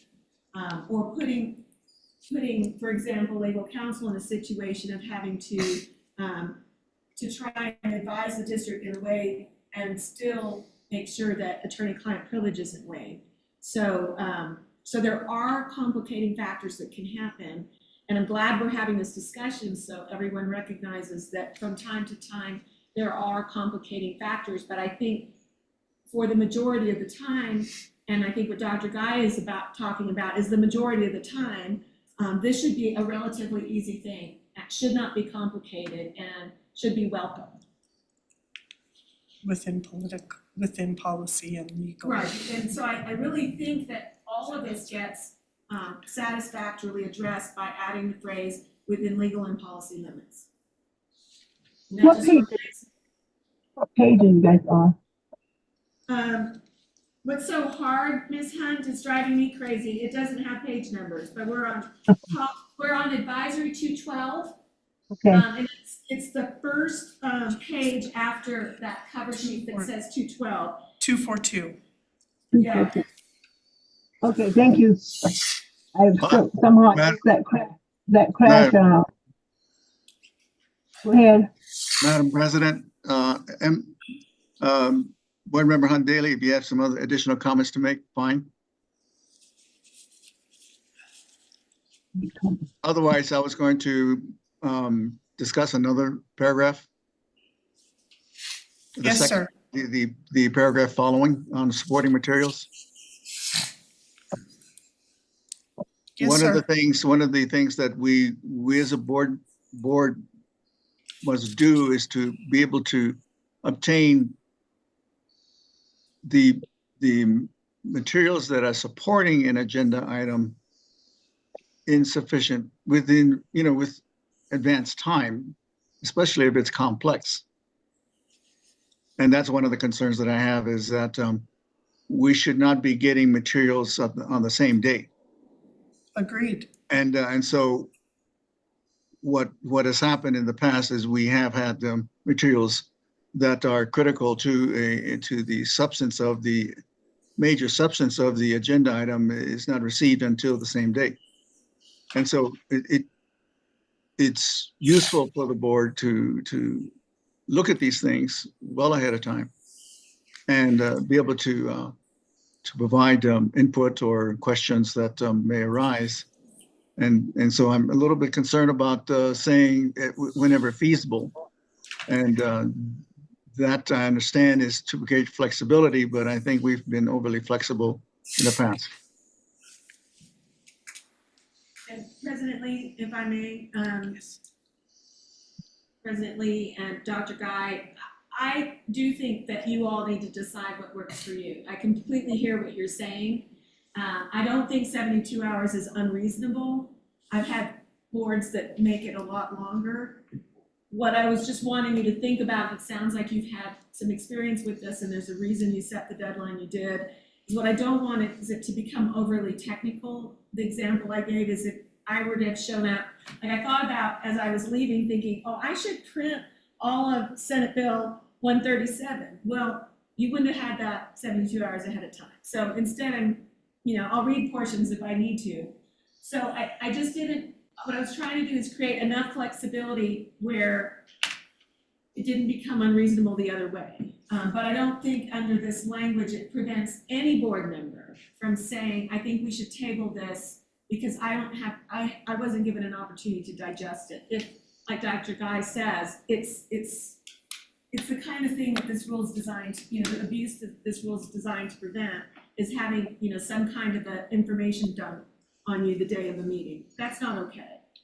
Nobody wants that. I was trying to prevent though the opposite of maybe a helpful aid, you feeling like because you didn't get it 72 hours ahead, even though it would be helpful, you either have to table the meeting because you didn't get it 72 hours ahead, or you have to refuse the benefit of it. So I was trying to hit that happy medium, but honestly, it's more practical than a legal issue. And Yes. either way you go, I think is perfectly acceptable, and I don't think 72 hours is unreasonable.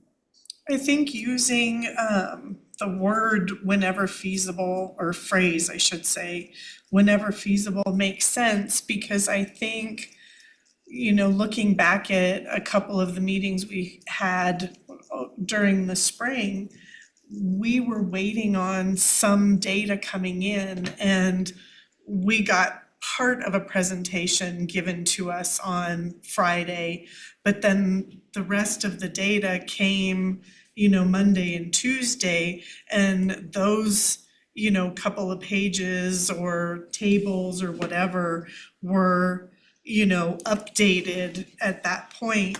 So I think, you know, that gives the people doing the presentations the opportunity to make sure that, you know, yes, we're getting everything Friday, which we should, but then also, you know, being able to have the, you know, day or two if there was last minute updates that needed to be given to make the presentation correct. I mean, do you think that Yeah, that was falls what I, within? right, President Lee, that was what I was trying to do. We could tighten up whenever feasible, or even add a sentence that makes it clear that if something comes in late and any board member feels like, which I don't think you need a policy to even do this, but we could add it to make it clear that if something comes in late and a board member feels like there's not been sufficient time to digest it, then they can move that the item be taken. So that it's clear that it isn't a loophole to be abused. That makes sense to me. And it's- For- Madam President, Yes, Dr. Guy.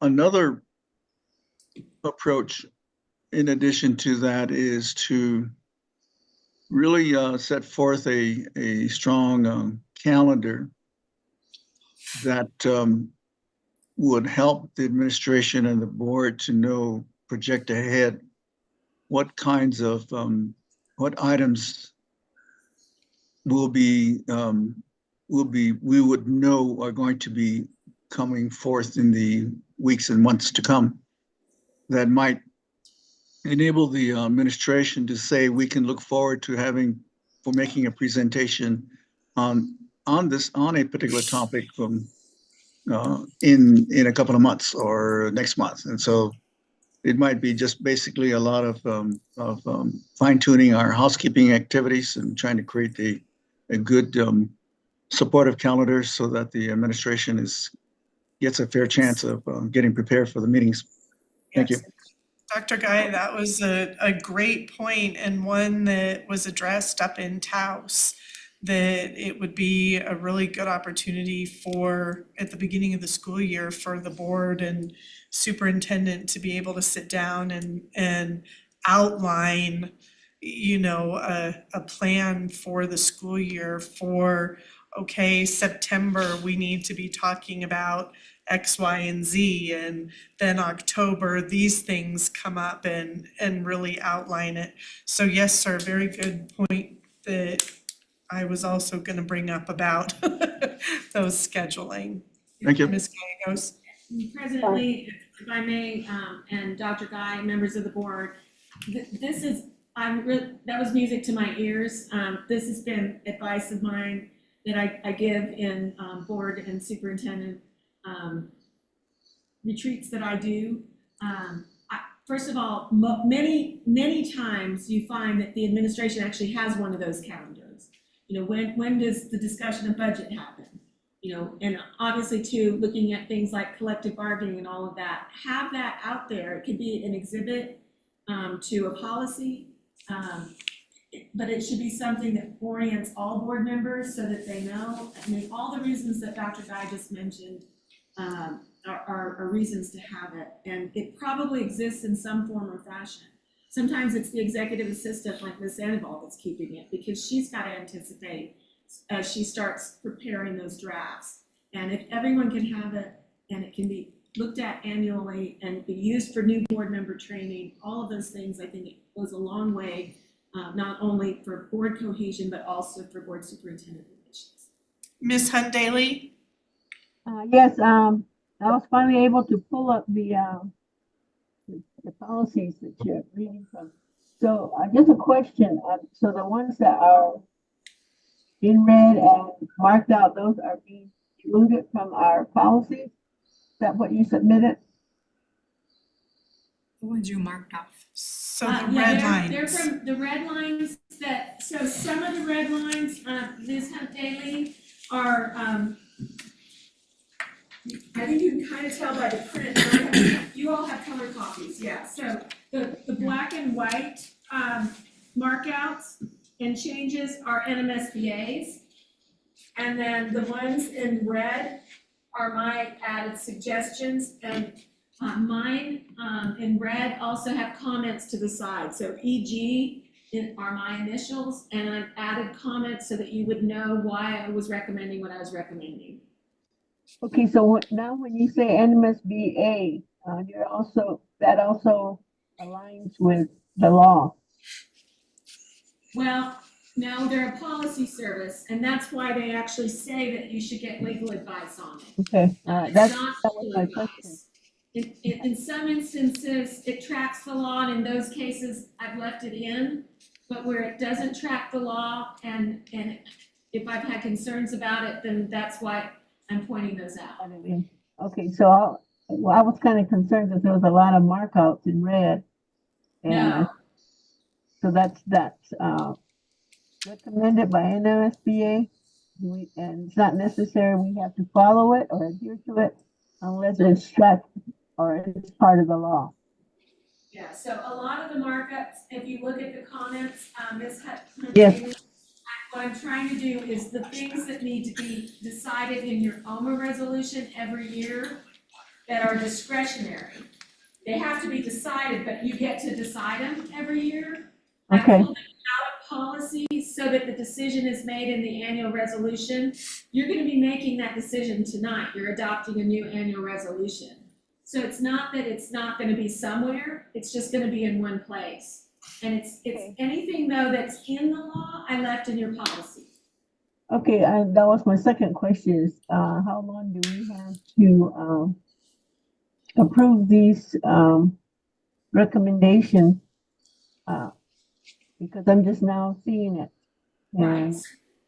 And so do we have to decide tonight or No, can I have time to go through the because for some reason I couldn't pull it up and maybe that lightning strike freed up something on my computer, but now I'm able to pull it up and I see all the markings and things that you're talking about.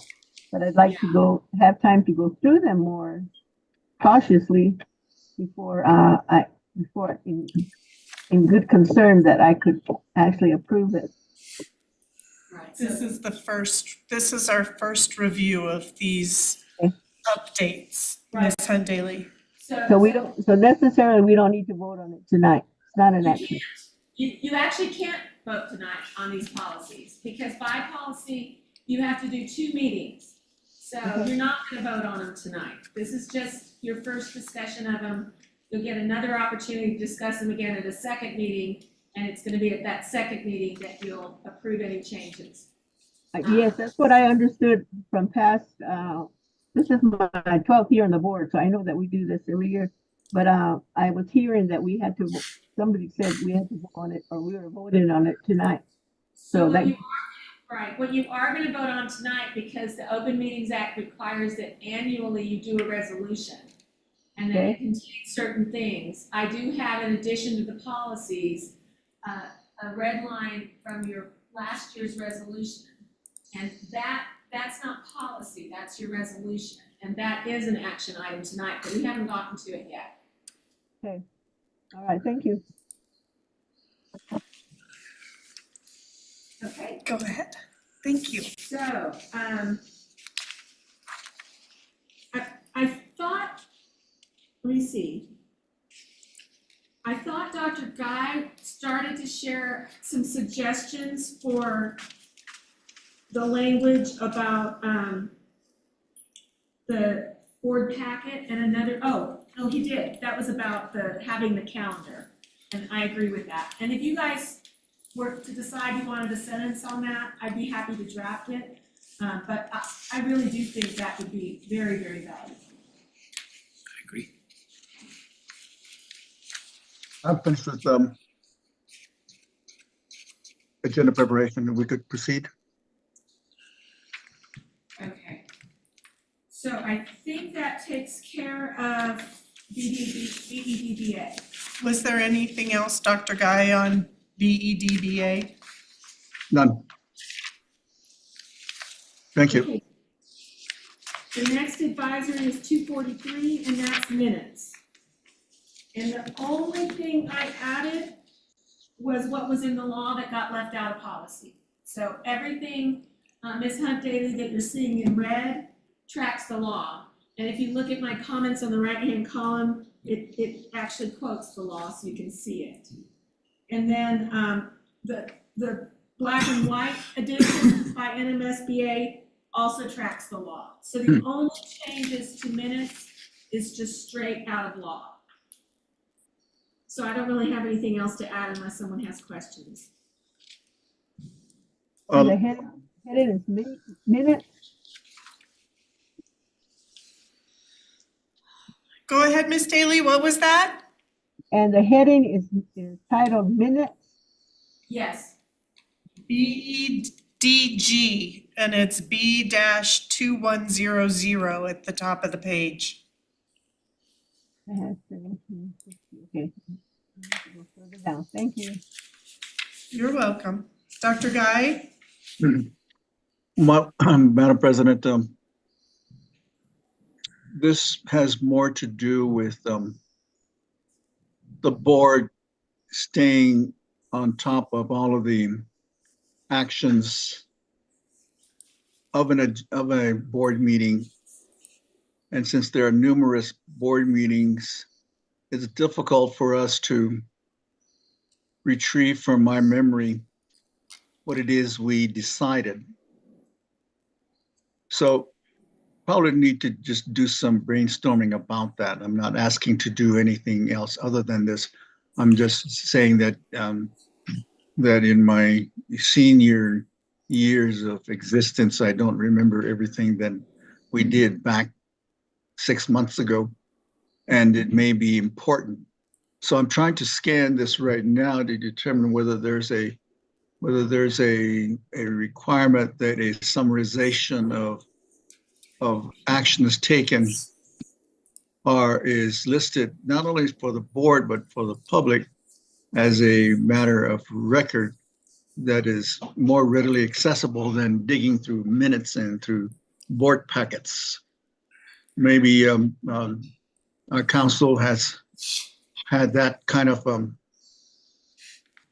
concerns from other boards where they can't find, what did we decide 6 months ago?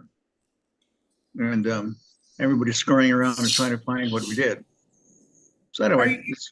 If I may ask for clarification on that, Dr. Guy, are you suggesting that the district provide some type of searchability of the minutes? Or I don't know. What is the clarification? I'm just trying to get clarification because I don't know if that's, you know, more of an IT kind of thing as far as, you know, how it's archived, because I know that our website has all of the minutes for several years, you know, on there. But like you're saying, I know that you have to go search, you know, by the meeting, by the month, by the year. So what would your suggestion be? Do you? Well, first of all, as a superintendent, I'd want to be sure that I have in easy access all the critical decisions that have been made that will require my attention subsequent to that meeting. And so I want to make sure that I do that. And of course, you're saying, well, look at the minutes. But there's a series of minutes. It could be a compilation, a log of some sort. This has nothing to do necessarily with trying to incorporate some new language. I'm just trying to create a tool that enables me to go back and by category or by some other way to research back any kinds of actions that we taken that may be in question, that I may have a question about, or that we may have to look back on. And I've had to do that this last year or so, in the last subsequent years. I guess I'm basically always trying to make sure that I can retrieve information about some action that we've taken so that we can not repeat it again, or basically clarify for the record what it is that we did 2 years ago, 3 years ago that might still be germane, or last month, I don't know. I'll just have to do some thinking about that a bit. Oh, wait a minute, I see another section, summary of the minutes. That's exactly what I was gonna call to your attention, is that. No, I didn't see that second page. We've never done that. Okay, council, what is this? Well, first of all, I agree with you, Dr. Guy, and I was getting ready to expand on your suggestion and make a suggestion. But thank you, Ms. Hunt Bailey, for pointing this out. Let me just read it out loud so I can digest it, because I'm not sure. Honestly, I thought about this pragmatically. It says, on or before the 10th day of each month, the superintendent shall prepare a summary of the minutes of all meetings held by the board during the preceding calendar month, which usually you meet twice a month. So such summary shall contain a full and correct account of all business transacted, showing all matters presented, the action taken thereon or other disposition thereof. A statement of all monies received during the preceding calendar month shall be prepared, showing the source and the amount received from each source. This sounds like it's not short. I agree with Dr. Guy. My experience is a little bit different from you all as board members and superintendent, in that oftentimes I'm told, I have some districts where I attend every board meeting, but that's rare. Most of my districts I come in and out as needed, and unfortunately not all action done by a board that are kind of with an expectation of ongoing behavior that complies with it end up in policy. Ideally, if the board takes action that is expected to last basically in perpetuity, then I think one of the problems is we get caught up in, well, these are NMSBA's policies. No, they're your policies. And so when the board decides to change a practice or establish a practice, I think it's hygiene to get it in policy, so that we're not in a situation where we think we did it, we're relying on institutional memory.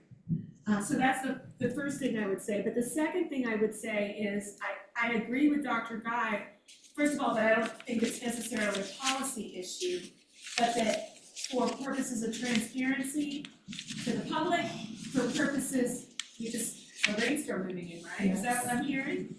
But also for purposes of institutional memory, especially when we've got a new superintendent, board members come in and out of service, and we don't always have people on the board who can be relied on for complete institutional memory. I actually love the idea, maybe it's by year, but the problem is you can't always remember what action items were on an agenda and have to search it by agenda. If you could have maybe a running like Excel spreadsheet that doesn't stay in Excel, but is posted on the website so people can search by word, and it's just, I would do it not in terms of everything discussed in a meeting, but only actions taken. So that you can look at a year's worth of all the actions taken, and maybe do it by year, maybe do it by 5 years. Quarterly. Yeah, or quarterly, however you do it, but have it be a single document that's searchable, so that you're not trying to remember what was the agenda of, and then go look at, and then have to find the minutes that go with that agenda. That would be my suggestion, but your point's well taken, Dr. Guy, and I think from a variety of perspectives, something like that would be valuable, would prevent problems. It's just a good idea. Well, I would, let me take a little humorous point to this, is that I think that your firm and probably other firms need to get an AI specialists so that they can, offer this kind of service to us so we can do this. It's probably a new area that artificial intelligence that I think Francie has been interested in can maybe be a part Very of much so. can be a part of being more intelligently accessing the institutional memory of the district on critical decisions, when, where, scope, etc. And I would Great suggest idea. that your firm go get yourself a AI specialist and start helping your clients in this new era. It would be amazing to just ask the AI specialist, all right, when was the last time we talked about what action was taken? And they could digest, 100 years worth of action. I mean, you are absolutely right. You are Yep. absolutely right. Well, I think. Thank you. I think that some of the minutes we stated, instead of maybe monthly, we do it like someone suggested quarterly. Because it does behoove us to remember the actions that we took. Because with so many things going on, that therefore it's published somewhere. It says published, mailed to each and every legal newspaper. That way, one of the things that we were always accused of was non-transparency, and now here's the opportunity that we should have taken advantage of already and then we wouldn't be charged with non-transparency. But would it be us to change that to on or before the 10th or by every quarter, the beginning of the preceding quarter, that this action items be listed, recorded and listed and made public record? That way the other entities that our district is involved in can no longer complain that. I'm terrified for my house right now. You're hearing that thunder that was out here about half an hour ago, so be prepared. Oh, it'll pass. Yeah, it's. It'll pass there. It's, you should see out here right now. Well, let's It's move coming this down. along. Yes. All Okay, right. okay, So Lane, you got your clearly- work cut out for you. I will say, President Lee, if I may, what I'd like to do before your second reading is take a look at the law on the summary of minutes to just make sure that whatever we do, we preserve whatever is legally required. But, because I think that there's sort of three separate issues. There's the law in terms of what has to be in the minutes. Then there's the law in terms of the summary and when that has to be. And then there's this third housekeeping component. And I have a feeling it's gonna need to be probably a third concept. But it sounds like everyone's in agreement it could be valuable. And I could draft some language, if you decide that you want the language to be in a regulation instead of policy once you see it, you can decide that at second reading, but I'm happy to draft some language, because I think that.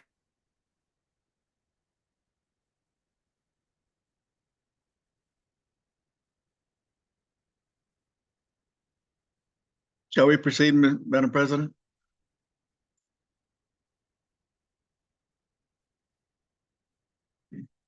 Guys, they're offline or something happened. Can you hear me? I hear you. Yeah, the screen is frozen, so they might have gotten hit with a lightning strike because their Okay, reception, their All right. presentation went off. I know it doesn't take much to cause a problem.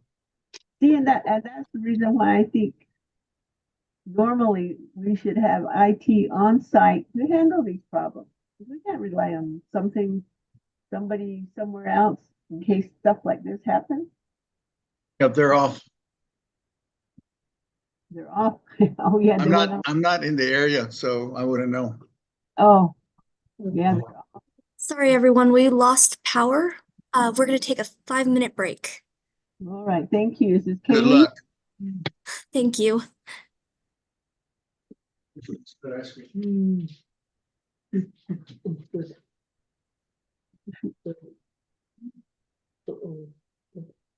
Hmm. Is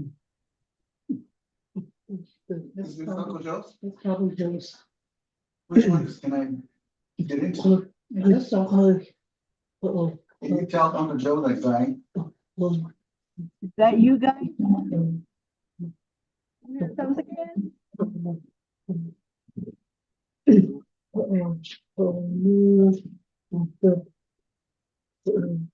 Hi, Marty.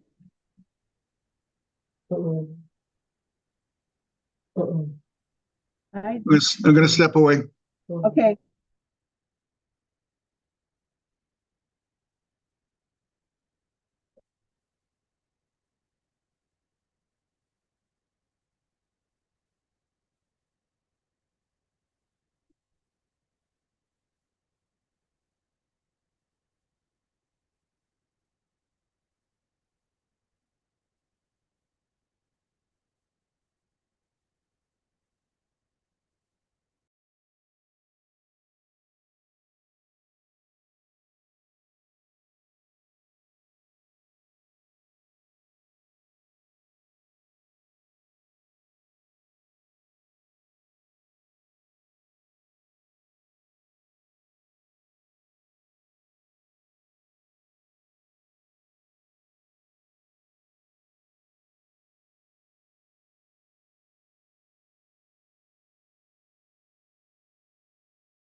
I cannot hear you. Good job, Miss Kelly. That was only 7 minutes we were down due to the power flash. Good job. We are back at 7:42 after a power flash. See, we might need to divert that.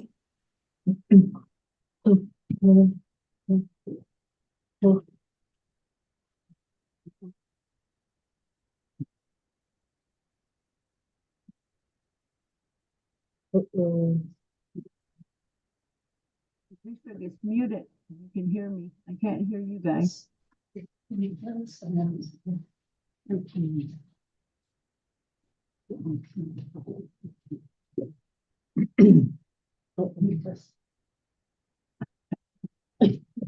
Dr. Guy, Yes, I can't hear them. I can't hear them. Yeah. It Madam shows that- President, you're muted.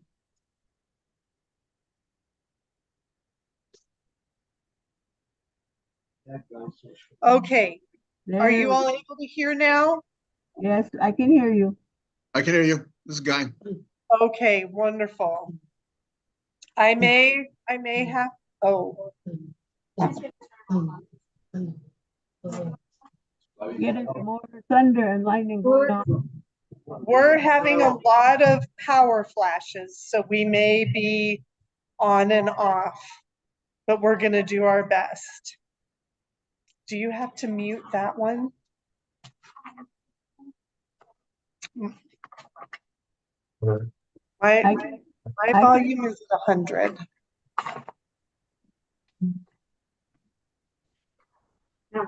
Okay, are you all able to hear me? Yes, Okay. We have lost the microphone and speaker in the boardroom. And so we are streaming via Callie's laptop and then using my audio for us to try and all be able to hear.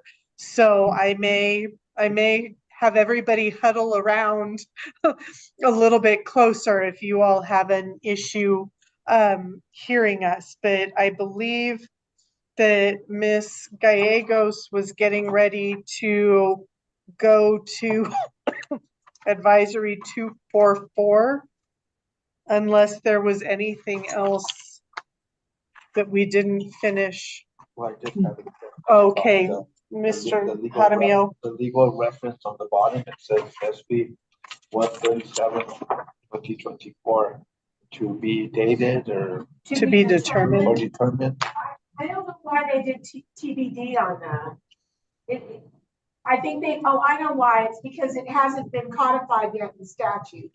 So you know how it says like, the others say 10-15-1, 10-17-1, they haven't, for the new law, it's still just in Senate bill. They hadn't at the time of publication decided where it was gonna show up in NMSA. So it just refers to the bill, which is passed, but not where it's located in law. I can check, I'm gonna circle that, because I think it has been codified now, and we can update that piece too. So thank you for bringing that to my attention. Well, unlike the person who likes to follow policies, Right. legal, whatever is legal, whatever. We can add that.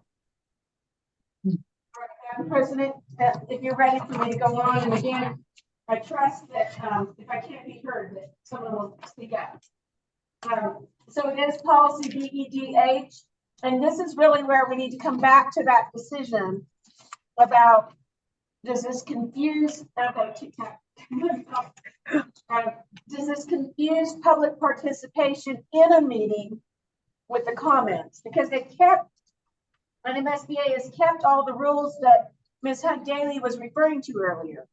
Like that you have to complete a form, that the board president has to recognize speakers, that there's a maximum of 30 minutes.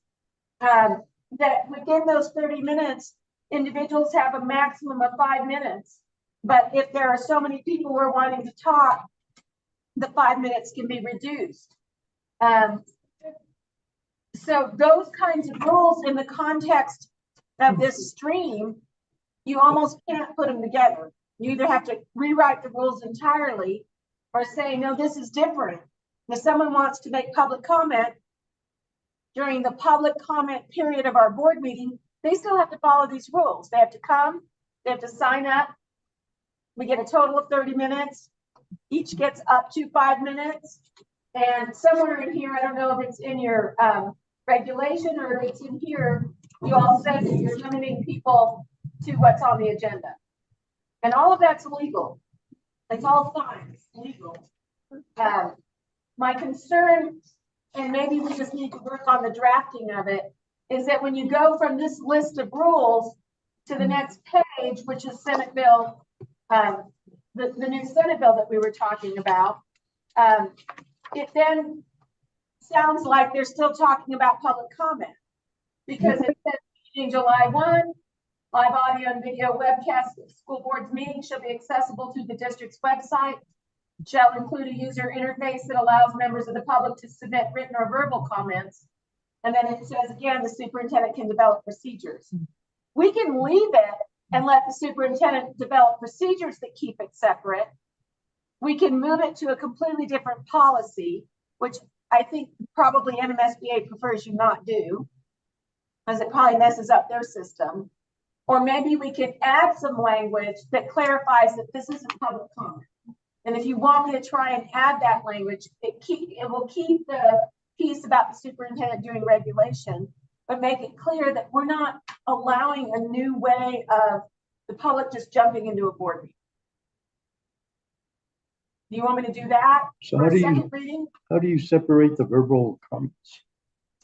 Well, that's what I'm saying is the example of like my text, and this is really, and Mr. Widener, what I'd like to do is talk to your IT people too before the next board meeting about what you are currently using and what it allows. Because to me, the verbal, and I know they're using the word comment, we've been kind of here for purposes of separating it using the word chat. Right. So if I'm assuming that verbal chat just simply means just like texting verbally, where you're hitting a mic. Right. But that doesn't mean that suddenly we have to sit and listen to them talk about whatever they want to talk about with no restrictions in the middle of a meeting or anytime during the meeting, or necessarily combine it with public comment. And I think part of the problem is because it sits in the same policy, it appears like we're doing what you all are doing is what everybody's doing, is trying to figure out how we fit it all together without destroying the rules that you all are, first of all, are constitutional. They've been litigated and the 10th Circuit has decided it, as has the Supreme Court. And so now you're trying to blend something else into it that kind of destroys that structure. And what I'm thinking is that the way to not have it destroy what constitutionally is sound is have a section that clarifies that this is just what else can happen in a meeting.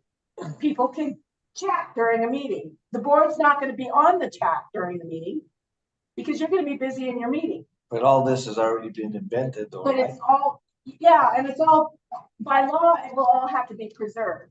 So while you may not, we were talking about the governor. So if the governor wants to chat in your meeting, you're not going to know she's on the chat. But when you go to read it after, you're going to see, oh, wow, the governor had a comment to make. Right. And then it's going to be preserved. It's going to be subject to public inspection. It's going to be on the website. It's going to be preserved and it can be dealt with at any time, but it's not going to disrupt your meeting.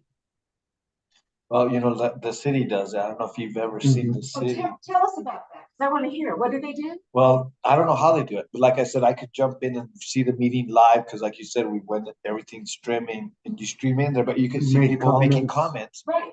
but you don't see them interacting with the comments. Exactly. So I don't think they're seeing it, but you see people just, oh yeah, they're idiots, or yeah. I mean, some of the comments are just bizarre, Right. but that's what I'm saying. The wills are, they're already doing it in other cities. I know our city's doing it, our city government. But they're doing they're using Facebook, and I don't think that No, we but I'm would. just saying that, but they're, That's the only way to do it. I mean, that's why it's an IT question. How are you doing it tonight? How are you gonna do it going forward? Because this is in effect. Because Right. it's already, the wheel's already going, like I said, the city's already doing it, so the system's already in place. Cause I see the city meetings, Yeah, I know no, you do I've too, seen it, Ron, yeah. so I sit on them. Yeah, they. Well, I don't chat. comment on them, but They you just comment, see chat, comments and everything comments, else. and they're in the meeting, and they go on and on, but then I always You're a wonder, little crazy once in a yeah. while. But the meeting goes on.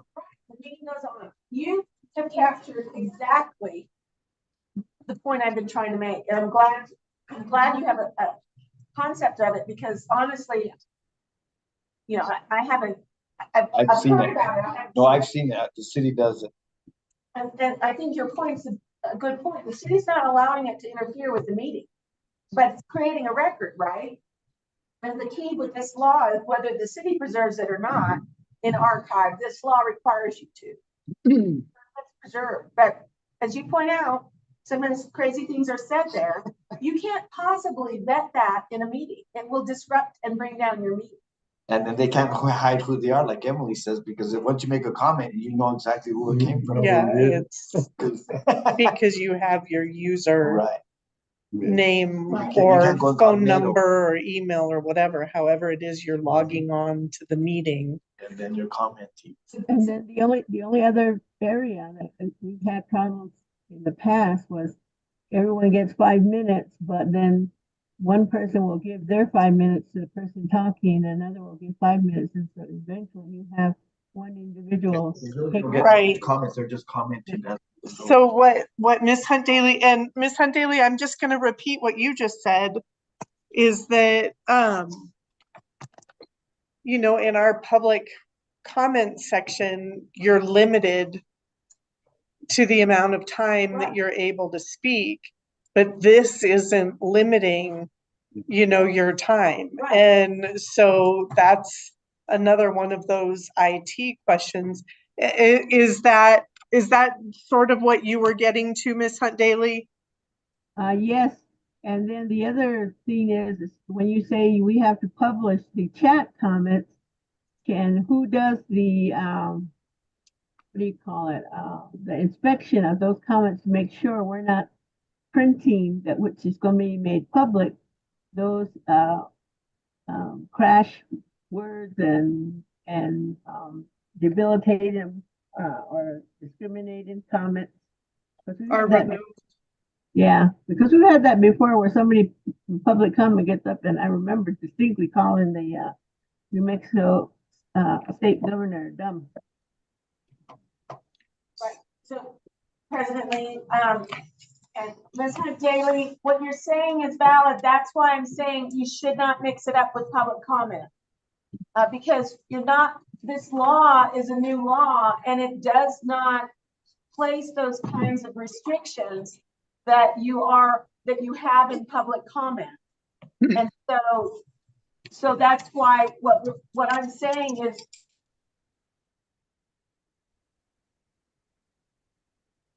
We lost you again. We lost the sound again from our side. Really, Can you hear them, Dr. Guy? I hear you. I can't hear them.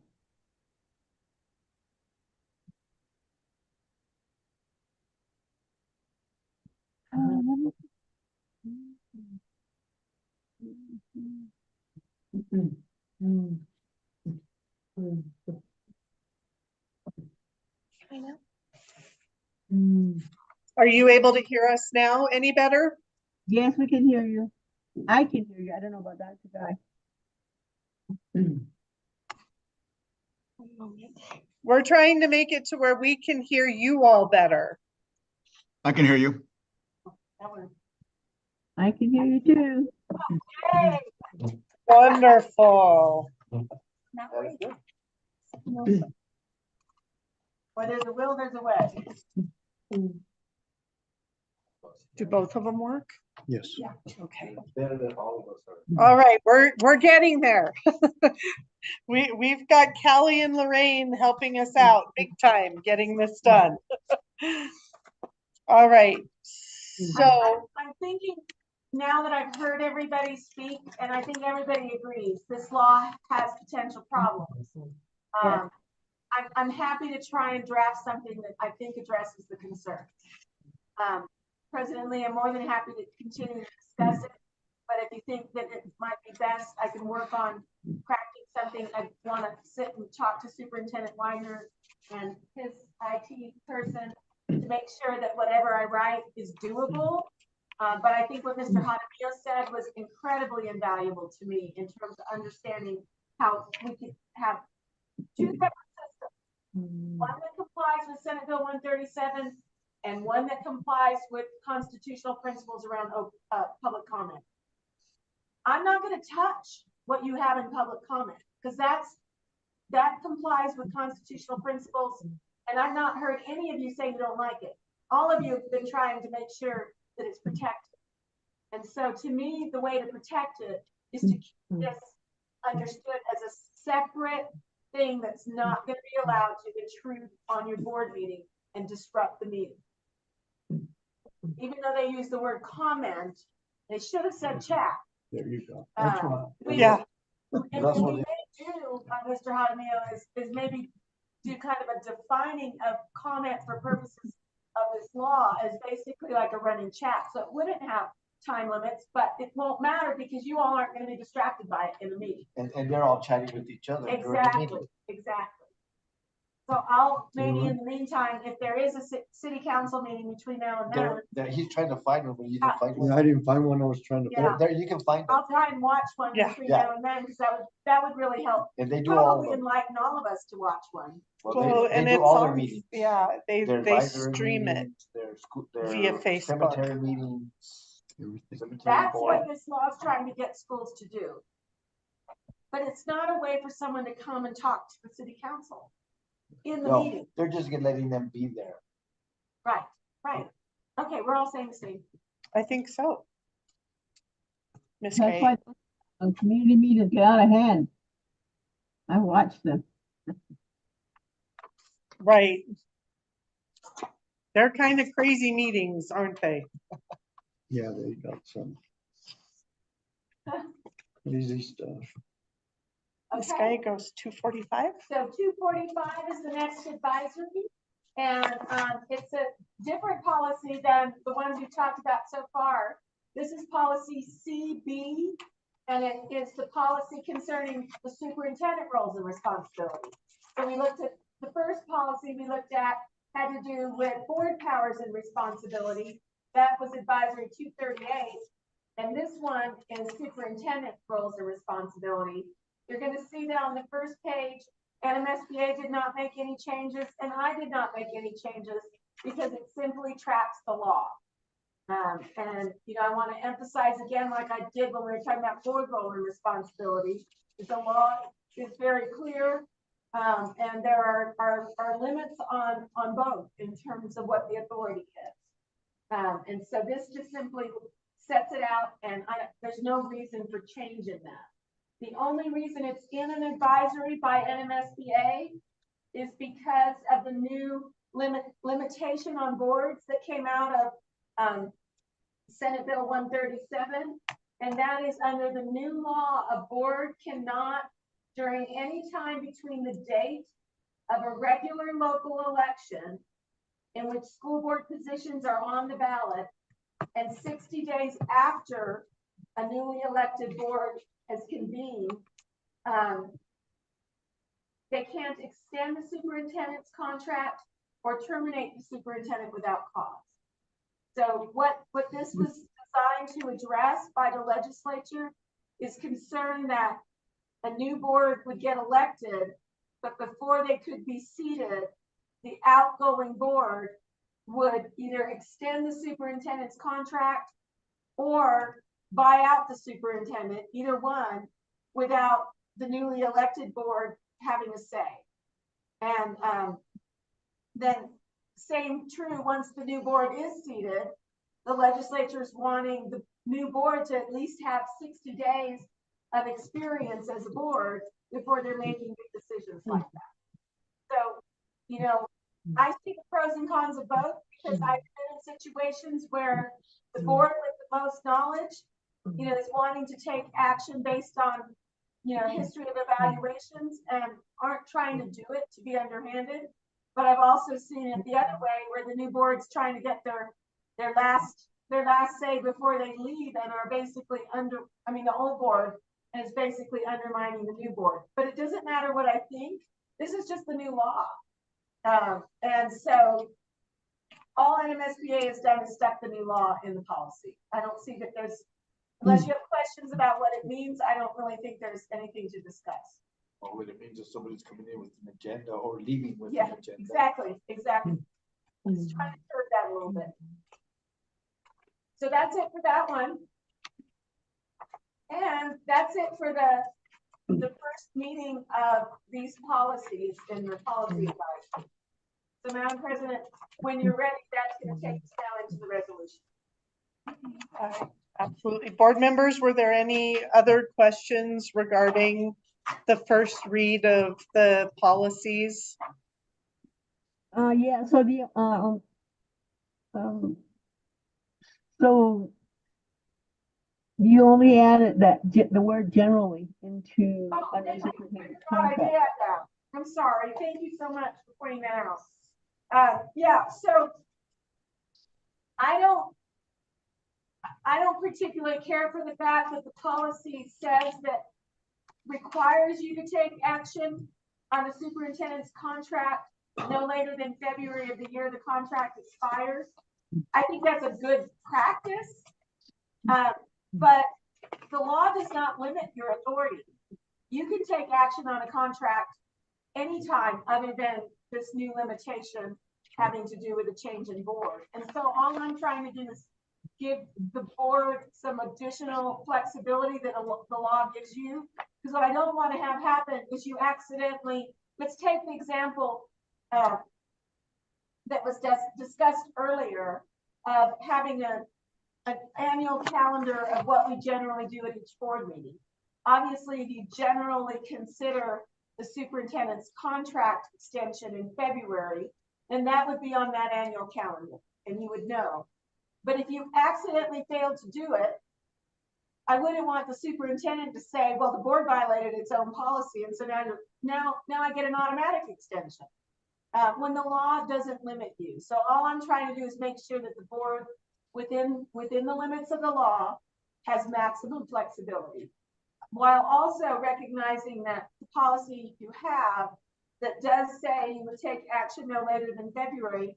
The truth is that's a good idea, because if you like your superintendent and you're already in February and that contract's going to run out in June, if you don't extend that contract in February, that superintendent's going to be looking for another job. And so it's just a practical thing, but what I'm trying to do is not force you to that timeline, but instead give you flexibility. What would happen if we take your suggestion and we actually delete that entire sentence? That's the other thing you could do is delete it. You've had it in policy for a while, and so that's why I didn't take it out completely. I also didn't take it out completely because, like I say, it's a good housekeeping thing to do. It doesn't force you to extend the contract. It still leaves the decision completely up to you. So I was in no way trying to restrict the board, but I left it in there in terms of generally as sort of that housekeeping reminder that it's probably a good idea to be doing that by then if you haven't done it already. My own view, and the boards that I work with on superintendent evaluations, I've advised that they change the superintendent evaluation policy to correspond with the fiscal year, so that you're looking at superintendent performance, end of year performance at the end of a fiscal year. And usually, again, if the board is happy, they're gonna keep a year on that contract always running. You're not gonna get under a year if you're happy. But again, those decisions, in my view, should rest with the board. Well, it's a tricky one because we had just came into office and we weren't allowed to be part of the evaluation because we hadn't worked with him. Right. Right. And there was only 3 of them between the evaluation. But see, if you're aligning it to the fiscal year, which That's what I mean. we Would have to try to allow fix that. 6 months. it would allow 6 months. So I don't, the policy, and we can talk about that, you know, we can bring up those policies at any point you want to, but the problem with that old evaluation policy, which has not been updated by NMSBA, is it actually doesn't even track the current election year. time. It tracks the previous election year, and we're now on what, second full board elections under a new election cycle that policy doesn't track. So it does need to be revisited. I have revisited it with many of my boards. I'm more than happy to advise you on that policy. But this in no way addresses that. And the change I've made is intended to give you more flexibility, not less flexibility. Ms. Hunt Daly, did that help address your concern?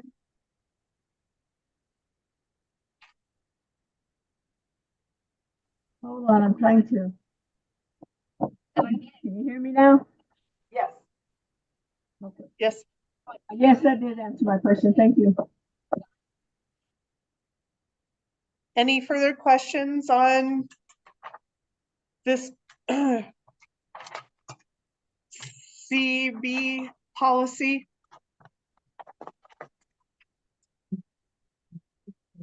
Okay, Ms. Gallegos. Okay, so we've got a little bit of homework before your second meeting.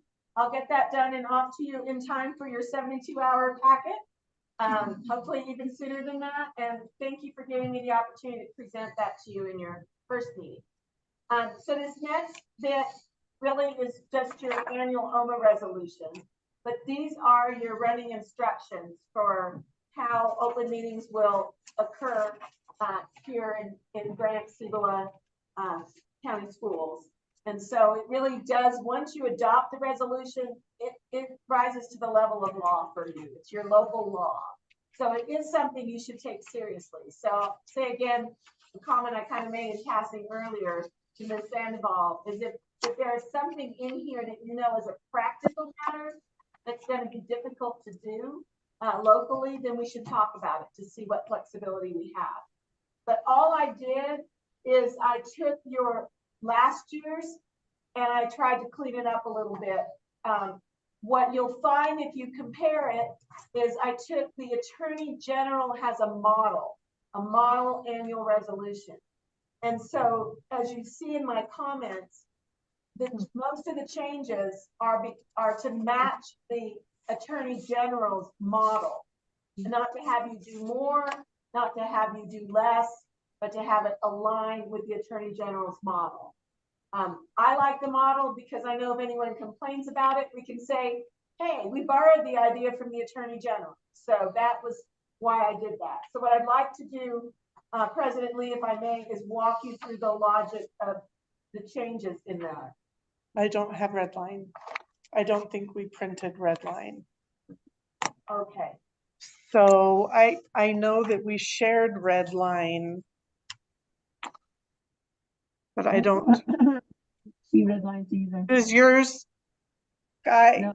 Guy and Emily, do you all have red line? Or do No. you all? I don't have No. red lines on the resolution. Neither do I. But I have a question for the attorney. So this resolution, Open Meetings Act, is referenced by law, or is this just an advisory policy from NMSBA? No, the law requires that you adopt an OMA resolution every year, and the law spells out what you have to address in that resolution. And so what I was going to do is walk you through what in the resolution, basically the resolution and how it tracks what you have to address.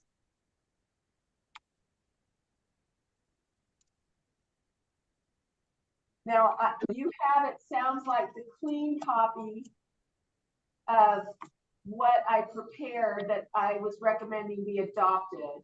What it sounds like is that I may not have sent you a track change copy. So I could go over. I'm trying to get that I could share. sent right now. It would be easier to talk about if people could see the red That's what line. I'm doing right now. Can And you print those real quick? that doesn't help, but So I here, just emailed you, Guy and Emily, the track changes PDF, Let me look.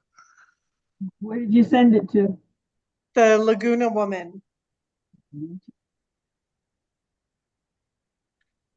Are you able, Lorraine, to get those printed or no?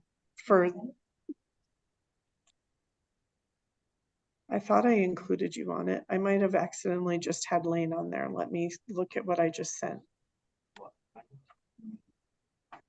I accidentally put Lane because I just put L and enter. Oh. I should be able to print from here. That's what I was gonna try and do.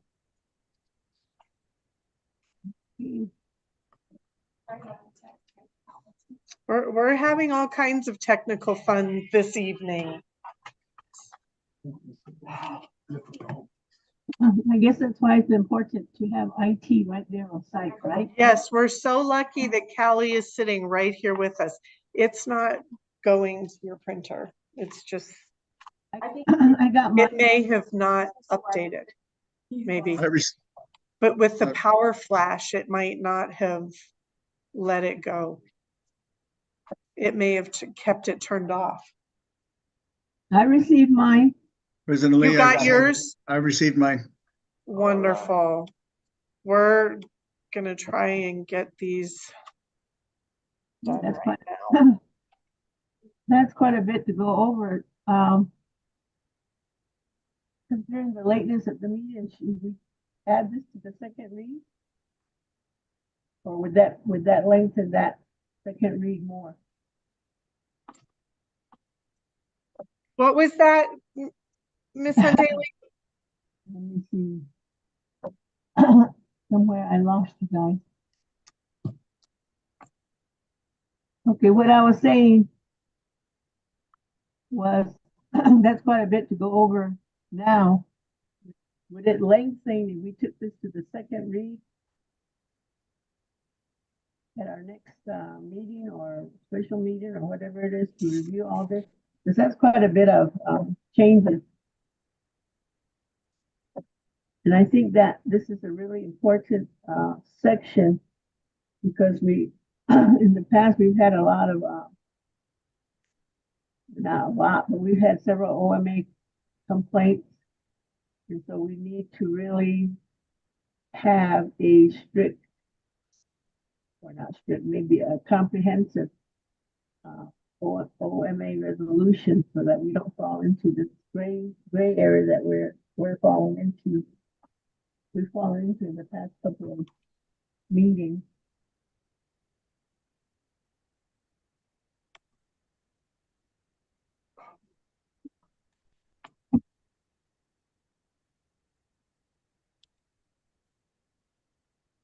Yeah.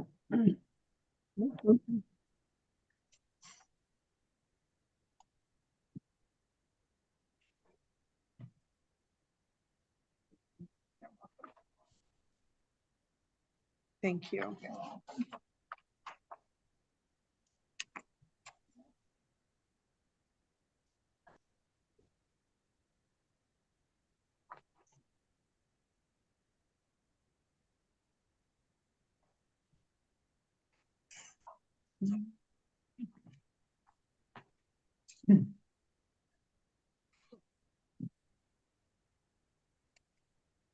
All right, I believe everybody has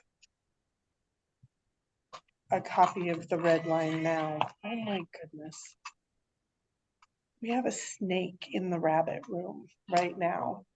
So, and we have baby rabbits, and so my son is having a nervous breakdown. I apologize for that. So President Lee, you want me to Yes, ma'am. proceed? So board members, everybody should have the red line now. And Ms. Hunt Daly, I heard your concern that you had not had an opportunity prior to right now to see the red line.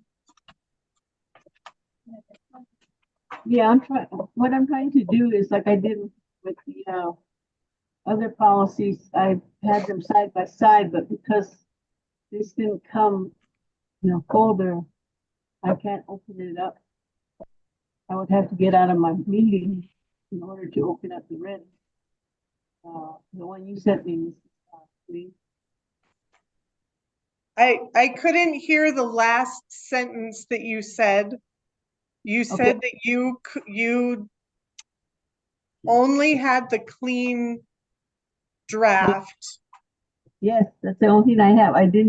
I can't print or I can't open up your, the one you sent. The red line. Yeah, and then I tried printing it, but my printer is out of ink, so I can't see the red stuff. Well, President Lee, I'll make a few comments. So I know everyone's had the clean copy. So I'm perfectly fine with explaining what changes were made. The clean copy reflects my recommendation legally. And I know that Ms. Hunt Daly expressed concerns about making sure that the board is legal when it comes to Open Meetings Act. And that's what I was tasked with doing with this resolution. It had some errors in it in terms of what the law requires. I also made it consistent with what the Attorney General recommends. So we're not just making up what we think is a good idea, we're tracking what the Attorney General recommends. So that was to accomplish the goal that Ms. Hunt Daly just said, to make sure that the instructions are clear, there's not confusion. So I can walk you through that. This is not like policy, it does not require 2 meetings. My only concern about waiting is that by law, the board has to adopt an annual resolution. And the last time you did that was July 25th. And today, or not July 25th, I apologize, July 18th. And today is July 25th. So this would be the month to get this done. And I'm a little concerned being a month late if we wait till the next board meeting. We could always do another special board meeting. We actually have the meeting that had to be canceled is actually July 30th, next Tuesday. I think You're still cutting it close. I'm out of state. Okay. And I will be out. So we need you to share your revision suggestions to us today, because you would not be able to attend and do that on the July 30th. And then if we waited until an August meeting, we would be beyond our annual timeline. Can I give my suggestion?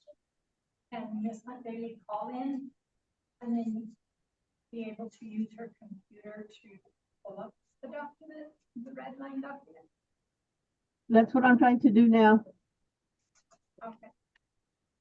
Okay, I have it open. And I have you guys. Okay. I'm set. She said. She said? Are you ready now? Yes. Okay, so of course, the first part is just accuracy. So you see that you were meeting today, so, and it's a special meeting, so I changed it from regular to special meeting and I put today's date.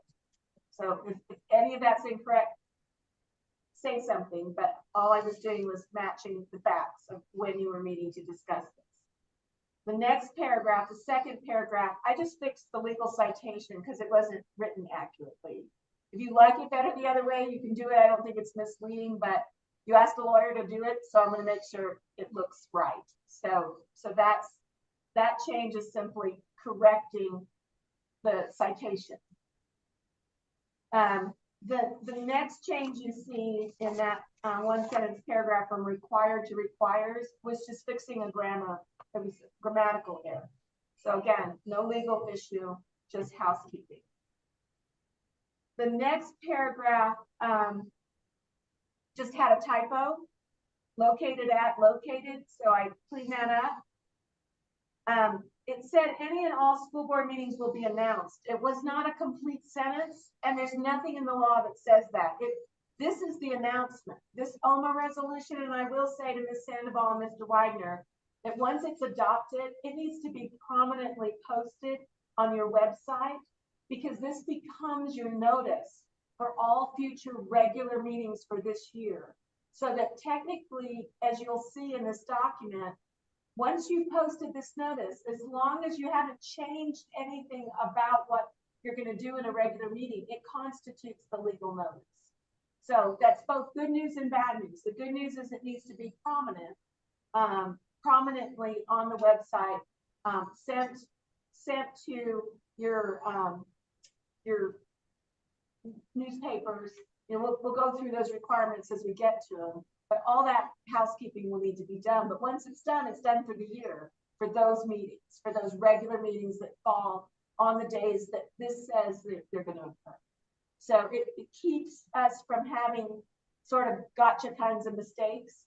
You know, what's hard is everyone wants to comply with the law. Nobody doesn't want to comply with the law. Sometimes when we overcomplicate things and make things harder than what the law makes it, we end up not on purpose, but we end up making a mistake. And so what I'm trying to do is just stick to the law, and that's it.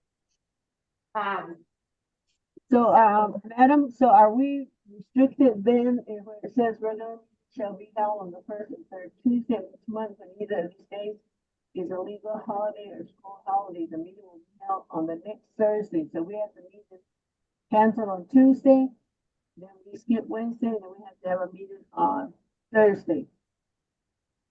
Is that going to give us time to post it, the legal time frame to post board meetings? Could you repeat the beginning of that? Okay, Because it sounded like you were very far away from your microphone, and then you came in clearly about the posting, but we didn't really hear the very beginning. Okay, the part that she's has underlined, it says regular meetings shall be held on the first and third Tuesday of each month. We know that. When either of those days is a legal holiday or school holiday, the meeting will be held on the next Thursday.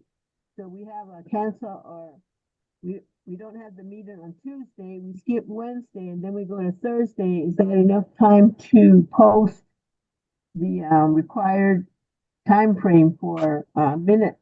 72 hours? So Ms. Hunt, what this is an annual notice that, and if you want, and it may not be a bad idea, is spelling out what those legal holidays or school holidays are in this, in parentheses. So the board could decide today in its motion that it's going to make that change. But once it's in here, this is your legal notice. So it's on your website.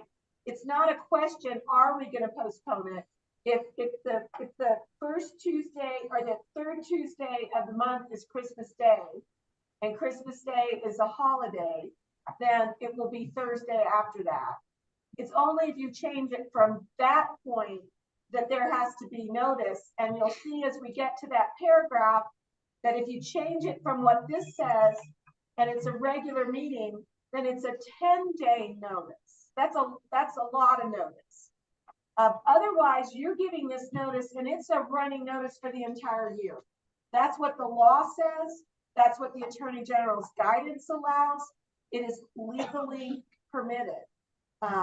What also has to happen is that, as you know, and it's addressed elsewhere, it's not in this paragraph, it's addressed in a later paragraph, that the agenda has to be posted 72 hours in advance.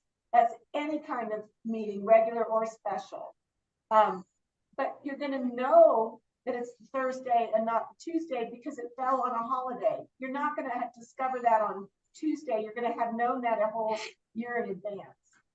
So we can spell those out. I actually think that would be a good idea, to spell out what those days are so that people aren't wondering, is this a holiday? Is it not a holiday? But once that's done, this constitutes the legal notice. It's transparent to the public. It's on the website. It meets the Attorney General standards. It's well within the law. And it's within 72 hours. I think that's what she's trying to get at, is are we within the 72 hours, which is, it's 3 days from Tuesday, right? That's for the agenda, but you're gonna Yeah. know that you're not gonna be changing Well- it from Tuesday to Thursday Right. of that On week. Tuesday. You're gonna already know that now. We should be able to know now what those holidays, the legal holidays and calendar holidays are. So what I'm suggesting is that if you vote tonight to approve this, the motion I would recommend you make in light of Ms. Hunt Daly's thoughts, which I agree with, is to say that we will list the legal holiday and school holidays in the annual resolution. So in other words, I move to approve the annual resolution with the legal holidays and school holidays listed. And so that will be, if that change gets made, that can be changed tonight. So that there isn't any ambiguity around it. Thank you. Ms. Hunt Daly, did that clarify that for you, ma'am?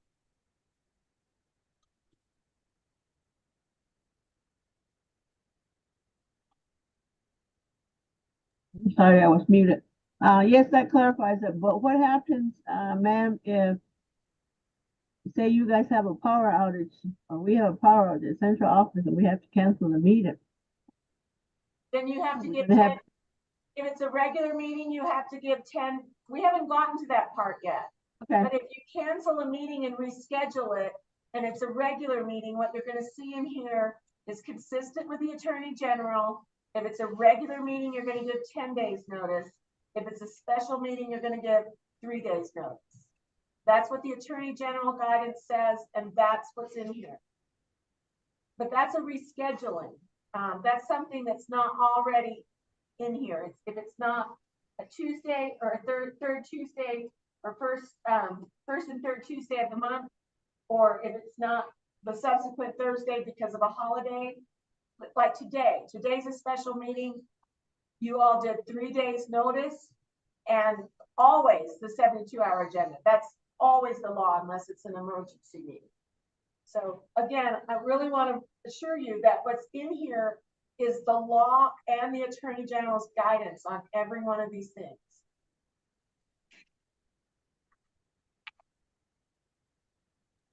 thank you. I guess to preface that, we always have somebody that says, okay, you guys canceled the meeting or didn't have the meeting on Tuesday. And I didn't see that it was posted, that it's gonna be Thursday.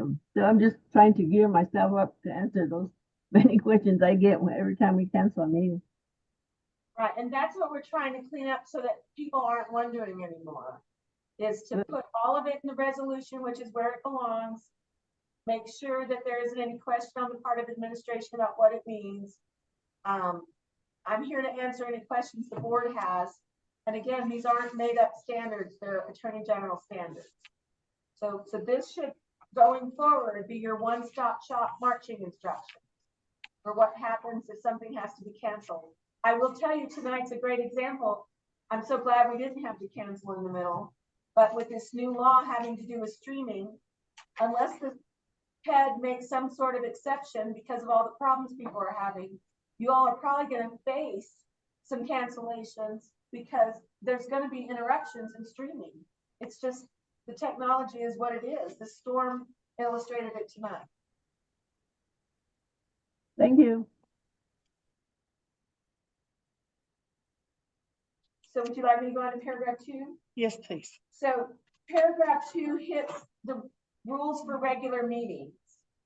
And what the Attorney General guide says is if we're following this for a regular meeting, this is the notice. Now, what I want you to keep in mind is notice and agenda are 2 different legal concepts. Agenda is what we're going to talk about in the meeting, and that always has to be posted 72 hours ahead of time or longer, period. It has to be posted on the district's website, period.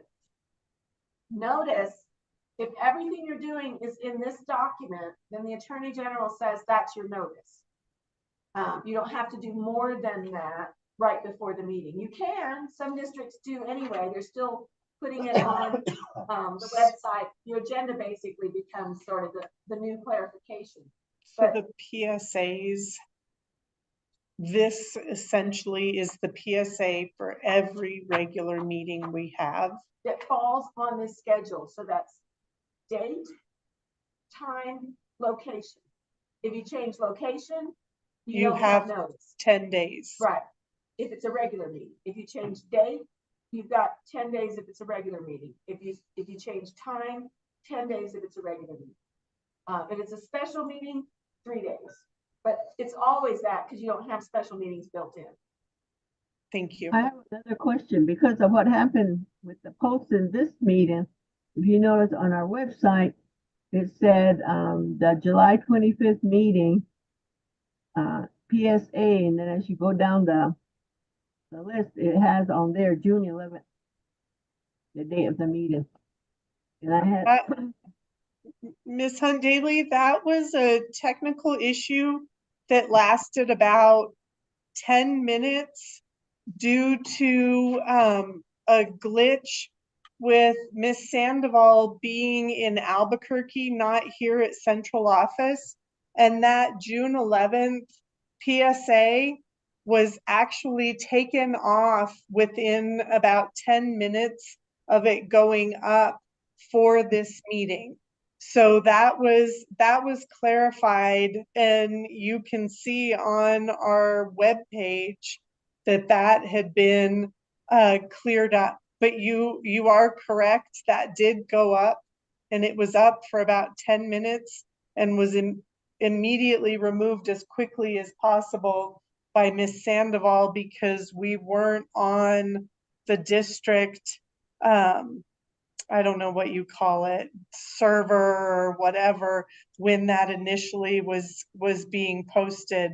But that got cleared up on Monday within about 10 minutes of that. I just thought I would clarify for Miss Sandoval's sake because she was very aware of that having happened immediately and did everything she could to be sure on Monday that was taken down and only the proper one was left on the website. But you are correct that did happen right away and then was corrected right away on Monday. unfortunately, that first posting got put into Facebook and everybody was emailing me and texting me and saying, what's up with that? You're having a, so I looked myself and I saw on the Facebook that was what was listed. So that's why I got a lot of calls regarding that. Well, and I would just say, Ms. Hunt Daly, that's the reason why it's important that we look at this tonight. It follows the Attorney General guidance, it follows state law, and I think that hopefully going forward, this will help there not be so much confusion about what the instructions are and what the law requires. But my understanding is, as a result of concern about that, the concerns were honored and the meeting was postponed. I don't think there was, I think that if there had been an OMA complaint because the meeting went forward, I would have felt very comfortable and believed that the Attorney General would have understood that 10-minute glitch as not consequential because it actually did fall within. Well, we're talking about two different. Okay. She was talking about this Monday in regards to this meeting, but also that had happened when the website was rebuilt, the link was left up. And that was the one that was canceled and rescheduled for Tuesday. So there were some glitches. Glitches, there So glitches. That's why you're Yes, doing what ma'am. you're doing tonight. It's part of annual housekeeping and a chance to hopefully clean some of this up. So I think we're all in agreement. I'm not hearing any disagreement that this is important and that it's important that everybody understand it. So moving on, that first red line of crossing out location and moving it down a few words, I was just trying to stay for consistency so that it flowed. I'm trying to be very precise for everybody so that there's not problems. Want to be clear that that, that if there's a change in date, time, or location, then the entire notice has to be posted. So not just what's changing, but the whole thing. So let's say you're just changing the time from 5:30 to 4:30. We're not gonna just announce in your, what you guys call your PSA, you're not gonna just announce a change in time. You're gonna give all the information, the date, time, location.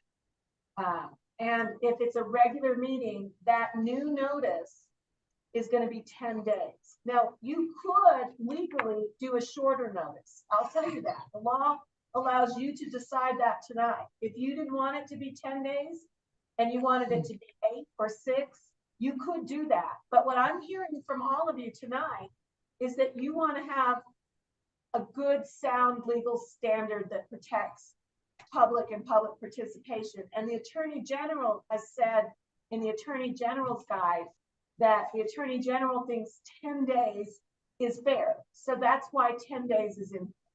And again, it only is going to come up if you change from your first and third Tuesday, or if it's a holiday, the Thursday. It's only for the regular meetings that go off of that trajectory. Does that make sense? Yes, ma'am. Okay, so having said that, then what does that notice look like? It would be 10 days in advance. It would be posted on the school district's website. There would be physical notices in the district central office. And then your old guide said to supplement notice, but not required for meeting the notice requirements of OMA. Actually, it is the notice requirements of OMA. I don't know why it said it wasn't required, because it is. So that's why I struck out that language, is because it was incorrect. What is correct is that you do have to mail and or email copies of the written notice to those broadcast stations licensed by the FCC and newspapers of general circulation, which have made a written request for notice of public meetings. Now, one thing I want to say to Ms. Sandoval, so it's clear, is that once this passes, you're going to do that with this document. And so that's going to take care of everything that falls within those regular meeting specificities. You will have already done that. If you do it again, you're just doing it on your own again to be, be charitable. But the law is satisfied for your regular meetings once this occurs, where all this happens. It's on your website. There's the physical notice posted at central office, and this document has gone to your newspapers of general circulation who have asked for it. And then you don't have to keep doing it before every regular board meeting. Does that make sense? So ma'am, does that mean that if we do have someone who I don't know, has a problem with it, that we can just refer them to this resolution? Yes, perfect. Okay.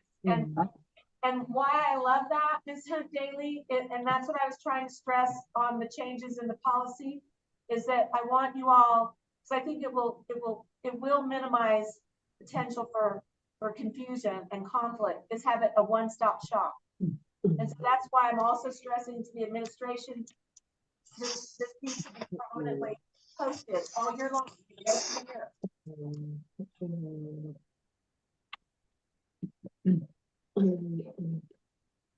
Did that satisfy you, Ms. Hundaley? Yes, and the reason is because I know we get a lot of calls whenever there's error and pointed out to us, and there's nothing we can do about it. At least now I can refer them to the Open Meeting Act that's posted. Is it posted at the district office? Posted in the district website? And it will have gone to the newspaper after it gets adopted. Okay. Well, hopefully that ends all the phone calls. At least a few. They'll find some other reason to call you, though, I'm sure. So then the rest of that is no change. I do want to acknowledge that it does have the language about mailing or emailing copies of the notice of any revised meeting to the Pueblo of Laguna, the Pueblo of Acoma, and the Navajo Nation. I also want to acknowledge that the language that you had before does say that it's not required by law, but it is gonna happen as a courtesy. I left all of that. There's nothing wrong with that. You all have been doing it. I assume you want to continue to do it. And so I left it. I didn't touch it. Now I have a question because I had mentioned this, that these individuals, because they rule over entire communities and tribes, that even their administrative assistant doesn't have the time to be opening up their email. And I know that because I'm a teacher, and so I get all kind of emails from my students. So one of those might just meeting date might just slip right through. So could we add something in there to email? And where does it say? It says shall mail, fax, or email copies of the written notice. I know fax is an old thing, but they still use fax. Notices that will come directly to the office, and so the administrative assistants of all these people will get it. Because I have had conversations with several of the pueblos, different pueblos, administrative assistants, and say that they don't get fax or not a copy. And they didn't see it in the email because, of course, they probably get more emails than we get as an individual because they run the whole pueblo. And and it's just out of courtesy because we want their input because of the travel consultation requirement that we have to adhere to. Right. It just makes it more positive that we're ensuring that they get the absolute fax or email or whatever that will make it clear as to the meeting date.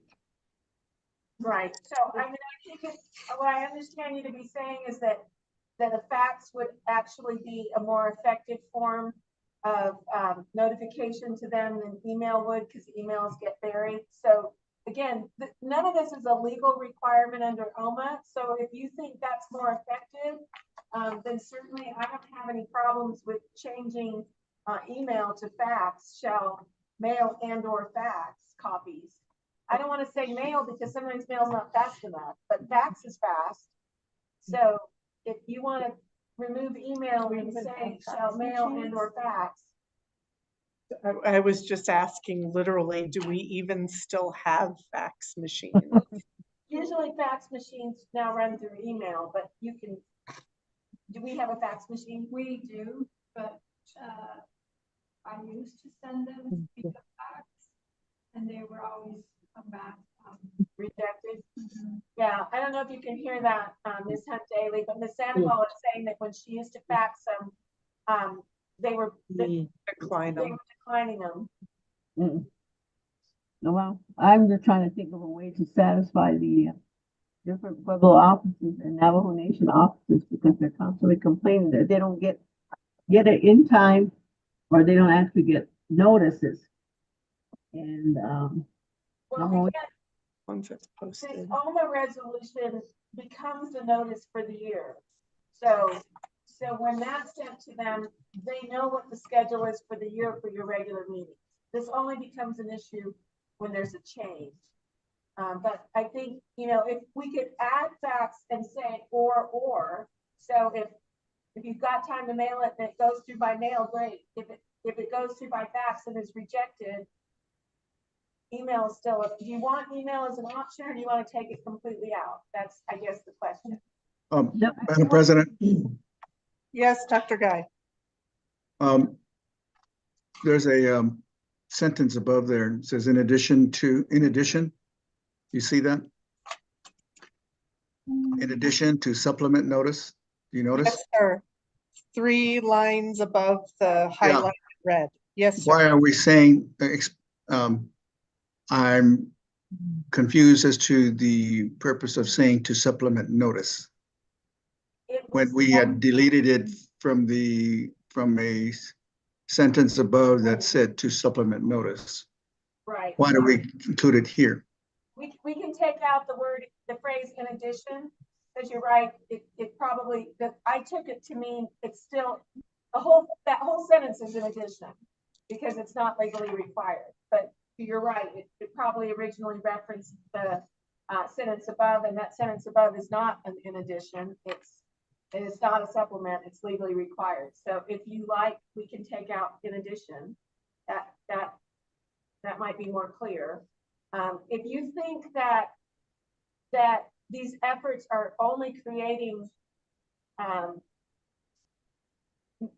confusion, you know, we could take out the entire sentence and just not have it, since it will be on the district's website. It will be part of annual notice. I mean, whatever you guys think will work, we can do.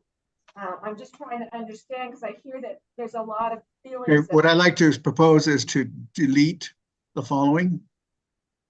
In addition to supplement notice, but not required for meeting, stop.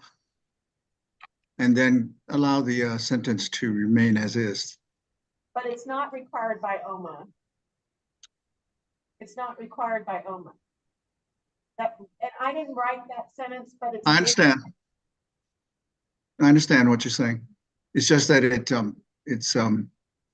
I don't know who would be able to understand that. You know, and so it's kind of confuses the reader. And I think, Dr. Guy, the reason I'm saying this is because I've heard numerous complaints from the tribal offices that they're not receiving notices in a timely manner.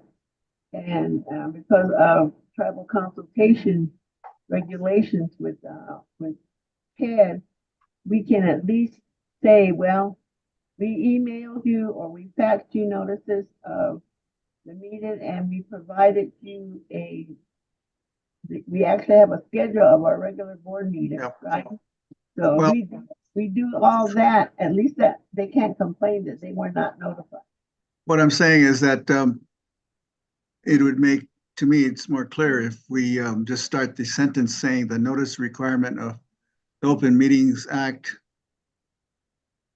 I think it would start with the school district, because it's not a requirement of the open meeting. Yeah, yes. The school district shall mail and or email copies. Yeah, perfect. So I don't have a problem with that. Again, Okay, and I don't have a problem with email copies because that's the standard form of communication in this day and age. Agreed. However, I would suggest that we do not give the option of, or a copy of the agenda may be obtained, because typically they don't take the time to try to find the location of where the agenda is. I think we should just attach the agenda whenever we make the notice. this is for the entire notice. This is the law. The law, under law, the notice is going to be 10 days for a regular meeting. That agenda is not going to be ready 10 days before a meeting. The law says 72 hours. This applies to the entire paragraph, not just to that sentence. I could not advise you to do a 10-day. Plus, we need to strike the mail, because you're not gonna get it. They're not gonna receive the mail in 72 hours. So we could strike out mail and just leave email or fax. I'm sorry, I'm still old school, and I know that the administrative assistants that I have talked to have said, why don't they just fax it to us? So that was my suggestion. I lost my connection. Open up again. So if we could go back, just because I'm trying to take notes, Ms. Hunt Daly, I agree with her that mail is snail mail. And so if we want something reliable, then email and or fax may actually, she's receiving input that fax would be better than email. I agree with Dr. Guy that the email is kind of the standard in business, but if we list both, fax and or email, if the fax doesn't go through, the email goes through. So I'm fine with that, and I agree. And when I say I'm fine with that, I don't mean my personal opinion, I just mean my professional judgment about what is going to be reliable and therefore legally sound. I think that from what I'm hearing from both of you and your collective input, mail is slow and everyone's gonna say they got it too late, because sometimes I know in my own household, it sits in the mailbox for days. So email and or fax may be the way to do it to help ensure that it's received. Is that okay with you, Dr. Guy? Yes. Okay. So then back to the sentence, and I think that maybe if we go back and reread it, I want to stress to Dr. Guy that this notice will include a copy of how, that is verbatim out of the statute. It does Okay. not refer to the previous sentence, it refers to the entire paragraph. Legal notice and legal agenda are two separate requirements. And if we put a 10-day timeline on notice, there is no way you will have an agenda that meets OMA requirements 10 days in advance of a meeting. So I feel really strongly that we need to track the law on this and that it applies to every form of notice we give. Okay. But then the next sentence goes on to say that the agenda will be available at least 72 hours prior to the meeting. And again, that tracks the law. And the Yes. Attorney General guidance. Okay. So, I'm done with that section. Let's okay. proceed. Yeah, the next paragraph, I just struck because if you go back through the whole thing, it's redundant. And it Yes. kind of contradicts. So if anyone wants to check me on that, you can, but all I did was strike it out because it was absorbed elsewhere. So the next paragraph really talks about special meetings. I will let you know. Yes. And a special meeting piece, just simply instead of a 10 days notice, it's a 72-hour notice, which tracks also the agenda requirement. So for special meetings, it's the same timeline, 72 for notice, 72 for agenda. Everything else tracks. Yes. We can change the, now what is different here is that you can give telephone or email notice of the special meeting to the Federal Communication Commission, newspapers of general circulation, because as you all know, and this is maybe a question for Ms. Sandoval, but if you're having to mail copies and you're doing a special meeting that's going to be 3 days, it's not going to get to the newspaper anyway, right? No. So that's why Telephone. most of my districts are doing it by telephone or email. And that does meet standards. So your main form of notice for a special meeting, of course, is going to be posting at a district office. I did have a question though. In here, it listed district office as the Student Support Center at 640 Boardman. And in another place, it was Roosevelt. So. Gallup. Oh, then someone borrowed Gallup's, oops. Oh, how funny, because that's what it had last year. It had Gallup's address.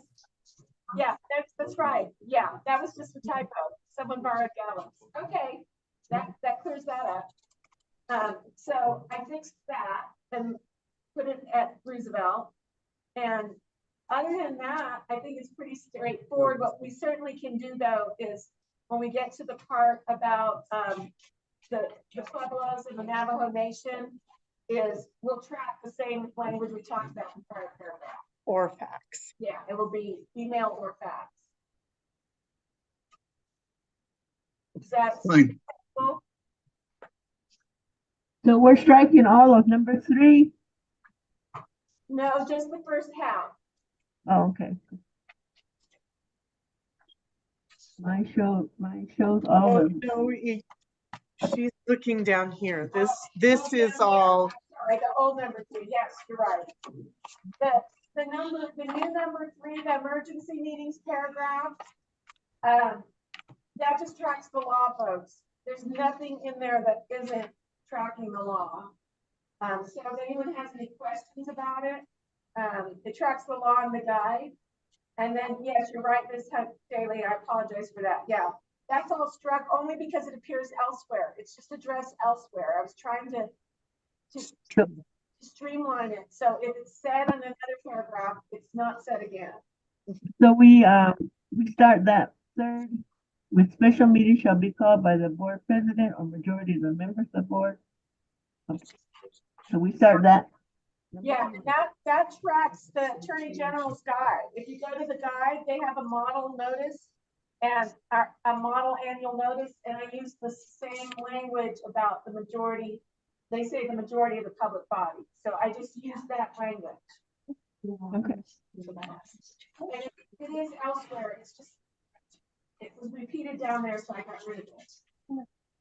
If you look at the top of that page, where you get, it says special meetings may be called by the board president or a majority of the members of the board. You see that on that same page? Yeah, well, there's. No, I don't see. Are we talking about 3 or 2?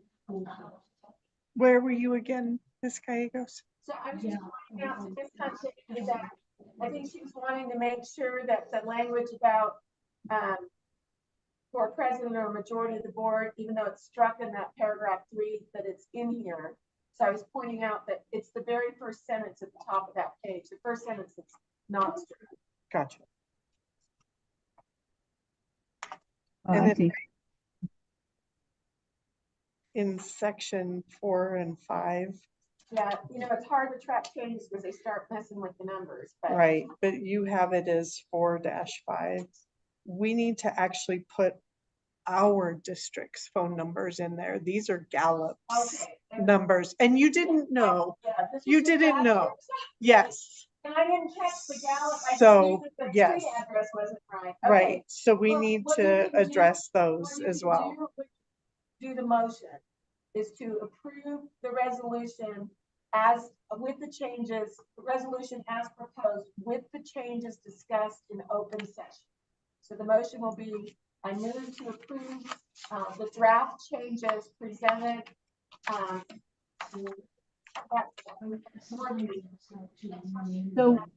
So we're not gonna be able to see even though it's draft, but a corrected draft without all those small things before we vote on it? Ms. Daly, can you face your phone or your laptop again? You faded out again.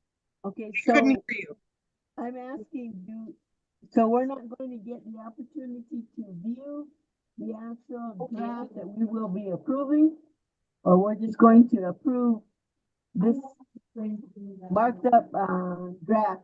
well, because, with this Daily, because you've got a legal obligation to adopt this annually, my legal recommendation is that you adopt it tonight. If there's a technical mistake when I retype it to fit what you asked me to do tonight, you could always amend it, but I think we need to get something in place. Okay, But is if thank you. Yeah, if I make any mistake though, you can definitely, we can bring it forward and do an amendment on that. But what I'm gonna do is be true to my understanding of your instructions tonight, and including what we talked about with the tax for now and spelling out the legal holidays. Those are the two main changes I have. The changing in the phrase where we take out that whole part about it's not legally required, but we're doing it anyway. I've written that down, so I think I have all of the changes you all have requested, but I'm human, and so if I make a mistake, I know that one of you will recognize it and you'll correct it again. And the phone number. The phone numbers, thank you, the phone numbers and address and phone numbers need to be. And so what I'll do is get that done in the morning so that it can be posted. And then, at the next board meeting, Mr. Wagner, my suggestion is that it get passed out. And if there's any inadvertent error, just like we do with contracts, if there's an inadvertent error, we'll correct it. Okay, the question I have is, and just to warn you, I am an English teacher, so I will be checking the language. But I would like to see, when you get the clean draft, to see which, I don't know how you can do it without doing it on the draft. But I'd like to see where you indicated this is, OMA law. Well, that's what I've done here on the margins. Yeah, and I'd still like to see that on a draft, so that, because it's difficult to see all this red markings and stuff and then go back to what's written on the side. I just wanna make sure that what we're putting in there is OMA required by law. Well, you can go to the Attorney General Compliance Guide, which is where I got this, and you can look at it. I can do, I might be able to do a clean copy and leave the comments. I can try and do that. Just for the board's Yeah, for the board, clarity. I can do that. So if anybody asks us, then we can just, we can, this is required by OMA, we don't have a choice. Well, there's some discretion. That's what I told you a few minutes ago. So the stuff you're adding about the Pueblo and Navajo Nation, that's not required by law, but we're adding it. Yeah. Your decision to make it 10 days notice versus something shorter. The Attorney General in his guide recommends 10 days, but it's a recommendation. It's not required by law, so you could make it shorter. The telephonic phone call to the newspaper, that's all discretionary how you deliver it to the newspaper for a special meeting. But what we're trying to do here is decide what's practical. So the law requires that you decide it, but it doesn't tell you what to decide. So Okay. all of these things are legally required for you to decide.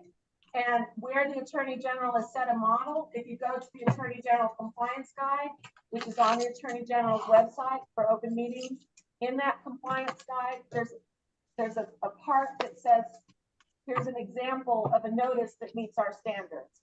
And when you look at that, I have matched those standards. 10 days and 3 days. I call it 72 hours because it's more precise, but 72 hours is 3 days.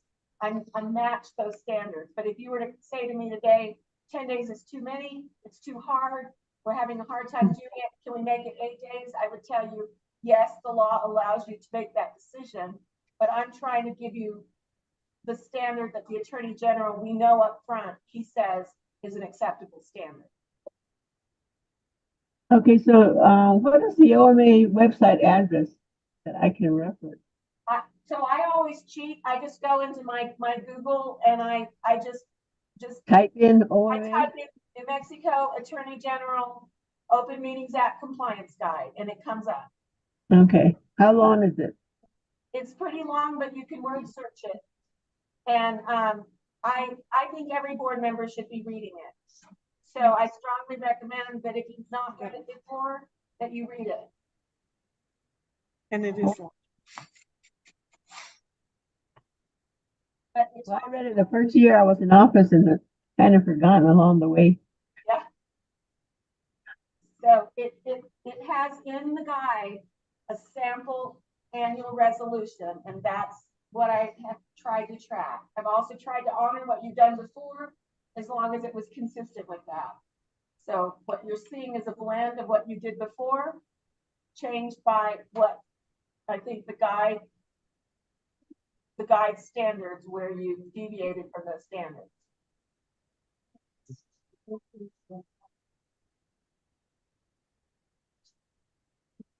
Was there anything else, board members?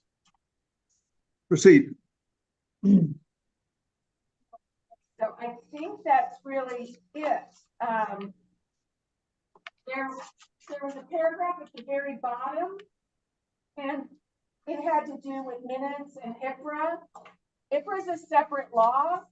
Obviously, we have to comply with IPRA, but again, I think it's really important to stay disciplined about what we address. And this is an OMA compliance guide, and it just simply, that wasn't language in the model, and it wasn't language in the law, so I took it out.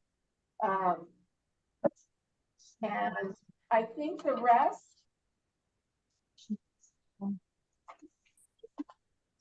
the language about remote participation, that really is a policy issue.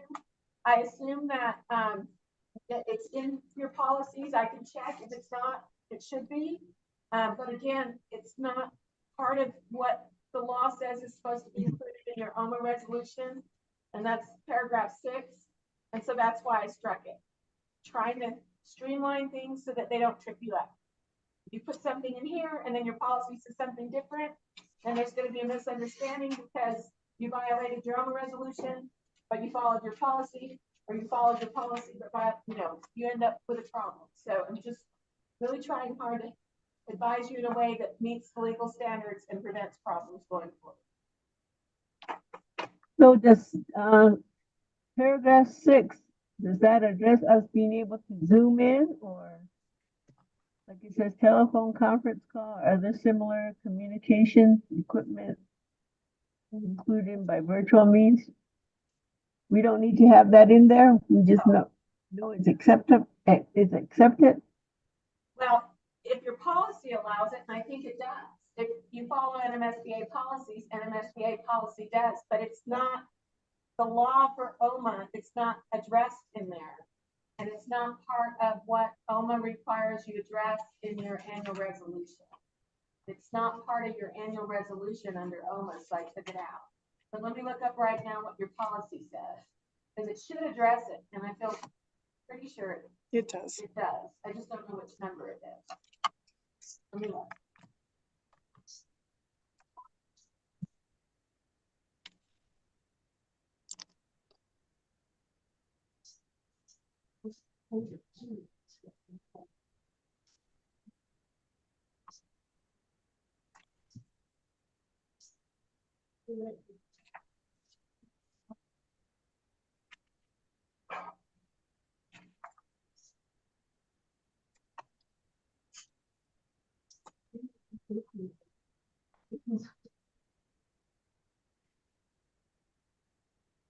While you're looking for that, I'm looking at 7.6, or it's crossed out, but B,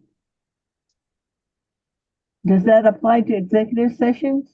Does that have to be posted, or is there the possibility of when something gets a little dicey that we can move into executive session? I'm sorry, I'm looking for this policy.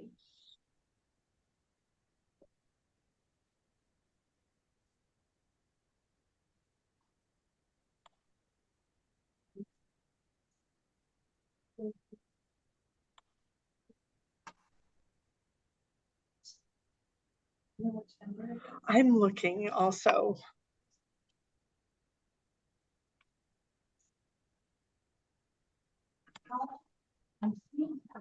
Because I know that it's mentioned.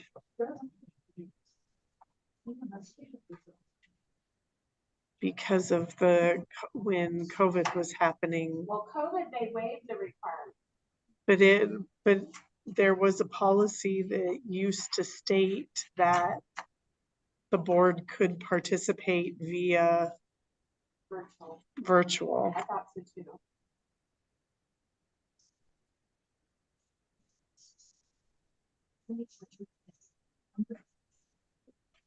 And I think that's on my side. I mean, this language, if you want to leave this in here, this language does track OMA. It's just not required to be in your OMA resolution. So if you want to leave it in here, we can leave it in here. But I thought it was in policy, and to me, it belongs in policy. And I think in past meetings, we did have a board member who was constantly on travel. So he would do his telephone conference. Yeah, then, I can tell you, I mean, it can become a point of contention because the law does say that it should only happen when being present is difficult or impossible. But when you have a good connection, these days technology's gotten so much better than when, this first started happening. But this does track OMA. It's just not required to be in the resolution. So I leave it up to you whether to have it in there or not. I'm a little bit surprised that we're not finding it in policy because I thought it was in policy. To me, that's where it belongs, but I'm not opposed to what it says because it tracks OMA. So whatever you all tell me you want to do with this paragraph, I'm fine with. I thought it was in your policy. I'm looking because I thought it was as well. and it's a point of contention because the person that was always calling in, it had his I believe it had his name on there, but you could never see his face. So we didn't know if that was really, I didn't know if that was really him. So that kind of was difficult for us. And then he'd go in an area that didn't have good reception, and so we would lose him in the middle of the meeting. And then he would jump back on for a couple of minutes, and then we'd lose him again. So it's just, I don't know, it's just, I think protects us to keep it included either in our policy or in this resolution. Well, Not, maybe not to the extent that it has all that stuff, but maybe where it just says that it's probable that this might happen. well, if I'm hearing you completely, I completely agree with you that it is one of those things that can become a point of contention. The standard in paragraph 6 that's been struck out is what the law says, what the Attorney General says. But it doesn't have to be in the resolution, and I was taking it out. If you see my comment, it says not required to be included in the OMA resolution. This is addressed in board policy. At this hour, I apologize, I'm not finding it in board policy. So my suggestion is, if you want to reserve it for board policy, then I can add it for a change to board policy that's not already in there. It's going to show up this way, but we can take it out of the OMA resolution since it doesn't have to be in there, and we can add it to board policy. But in no way am I trying to get rid of it completely. I'm just trying to clean this up. Yeah, I think that might be it. The best solution is to just put it back in. If you can't find it in board policy, put it back in. Okay. Everybody okay with that? And we're not talking about changing the standard, we're just talking about putting it in the right house, yeah. And the rest, I'm not sure that I heard your question because I was looking for policy, but this just tracks what the Attorney General says about closed session. There is some vague language in the law having to do with what kind of agenda and what kind of notice you need for a closed session, but I think that that this just tracks that standard. So I'm happy to answer any questions you have.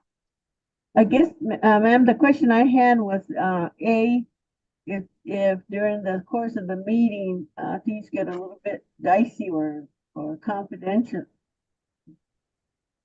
is it telling us that we can go into executive session or close the session if it's getting too descriptive of personal issues? Yeah, no, not if it's not part of the agenda. So it does need to be spelled out with specificity like all agenda items. So if it's something you didn't anticipate, you would have to defer it, like any agenda item, closed or open. You'd have to defer it to another meeting where you could give it sufficient specificity.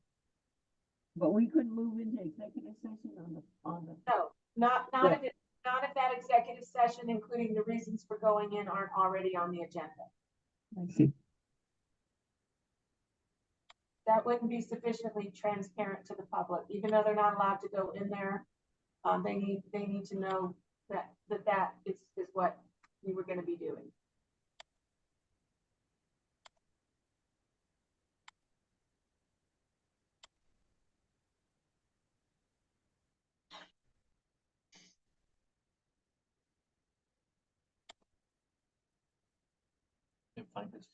I still, yeah. It's And driving you know me it's there, crazy. It's driving You me know it's crazy there. too, I because know. I've read it because even it gonna speak talks to you private. about, I won't. But it talks about Well, either way, we all agree it needs to be in policy. So we'll get it there, but it's not there already. So we're inserting paragraph 6 from 2023 Into policy. Into policy. from what you had put. Well, You're it's trying still to going to be struck out. It's been Yeah. struck out from the resolution. from the resolution, And- right? And we're going to make sure that language is in policy. If it's not already in policy, we'll add it to policy.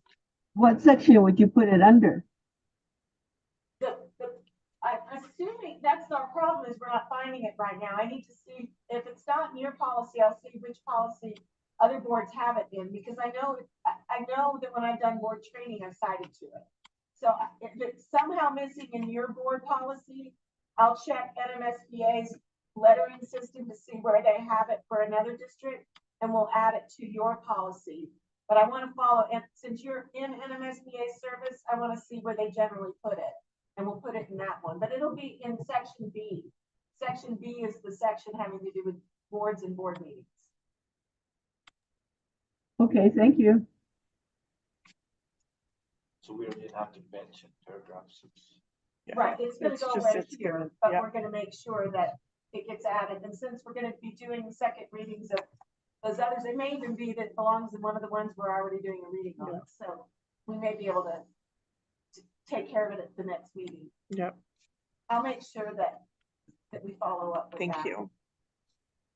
This has been, I know everyone's tired, but the input's been fantastic. I'm really impressed.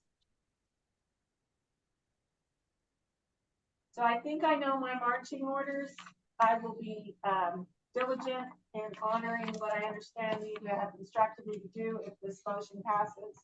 But the motion will be to approve the Open Meetings Act Resolution 2425 as presented with changes as made in open session. To paragraph Yes. 2 and 5. I don't think, We don't have to add I don't think we specifically should spell it out because I have a feeling we'll miss find something. something else. And so I'll make sure that I did it. I know we got the address, so let me tell you what I know we have, and then Yes, you tell me if I'm missing anything. So starting from the top, the numbered paragraph 1 is where I'm gonna add the legal holidays and school holidays in parentheses, so that people aren't trying to figure out, is this a holiday or not? correct. And then, in paragraph number 2, that gratuitous language about this isn't really required, but we're gonna give notice to the Pueblos and Navajo Nation. I'm getting rid of that intro language because it's gratuitous and what's the point of it? So I agree with that. We're also gonna change that sentence so that the way that we communicate our notices to the Pueblos and to Navajo Nation is via fax or email. So my suggestion to you, Ms. Sandoval, is if you send a fax and it doesn't go through, you get an error message, then for sure you'll send an email too. You may want to just automatically do both no matter what, so that one way or another, they're getting it. Because I understand myself, I'm sure emails from today that are buried that I haven't seen. So that's just part of also the reality of the world these days. So those are the 2 changes I have in paragraph 2. Then in the paragraph 3 that starts on that page and goes on to the next page, we got the same kind of changes having to do with notice to the 2 Pueblos and Navajo Nation. So exactly the changes before about fax and or email and about getting rid of that gratuitous language. Same thing for this paragraph. Then the next notes I have really are the last page, and that's that. No, Yes, you forgot in 4-5, we need to update the phone numbers yeah, for I was our gonna say that district. globally. I'm gonna find Okay, all of it. So perfect, that's a top of the page Perfect. notice. Is perfect. that I'm gonna do a search for address and phone numbers, get rid of Gallup because you all aren't Gallup, and I'm so glad to say that wasn't my mistake. But get rid of that. So that's been, I just don't know how many times it appears, so I'm gonna do a search and get rid of that. Great. And then the last note I have is that you all are fine with getting rid of paragraph 6 on the top. But the instruction note to me is to make sure that it No, gets policy. into a Yeah. reading of a policy if we can't find the policy it's in. And either way, I'm sure that we'll make sure that the board knows. If we find it in policy, which policy it's in, otherwise you'll be getting a first meeting on it. And then the other note I have to myself is that, I'm gonna send to the board the comments only, like, so I'll make all the changes, but Ms. Hunt Daly would like me to leave the comments so she has I think it will do reference. that, Ms. Hunt Daly. If for some reason it doesn't, then I'll just do a new track change and do my best to highlight what she's wanted to see. But right now, I'm hoping that I can do the feature, leave the comments, but accept the changes. So that's all my notes. Does that sound like I captured everything? I believe so. All right, then I think, We're ready for an action item. if you're ready to proceed, I stand at attention, ready to do whatever you decide. Superintendent Widener, is there a recommendation for approval of the Open Meetings Act resolution for the 2024-2025 school year as presented with changes listed during the open meeting discussion? I recommend to approve the Open Meetings Act resolution with the changes and edits for the 24-25 school year. Thank you. Is there a motion to approve the OMA resolution for the 2024-25 school year as presented with the changes listed during the open meeting discussion? You're saying a second, you want a second? No, I need a motion. Oh, I thought Walter just made the motion. No, ma'am. But I will.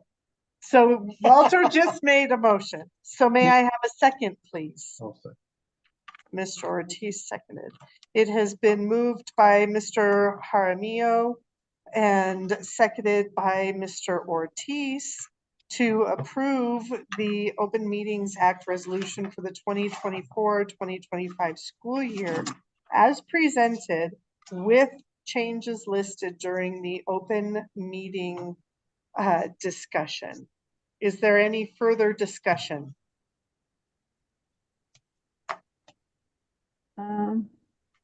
Is that correct, the correct wording? Changes? No, that is for as presented with the changes listed that we discussed, and then Council Gallegos just reiterated to us to clarify prior to calling for a motion. I just want to make sure we get the legal language in there. Yes, ma'am. That will definitely be coming.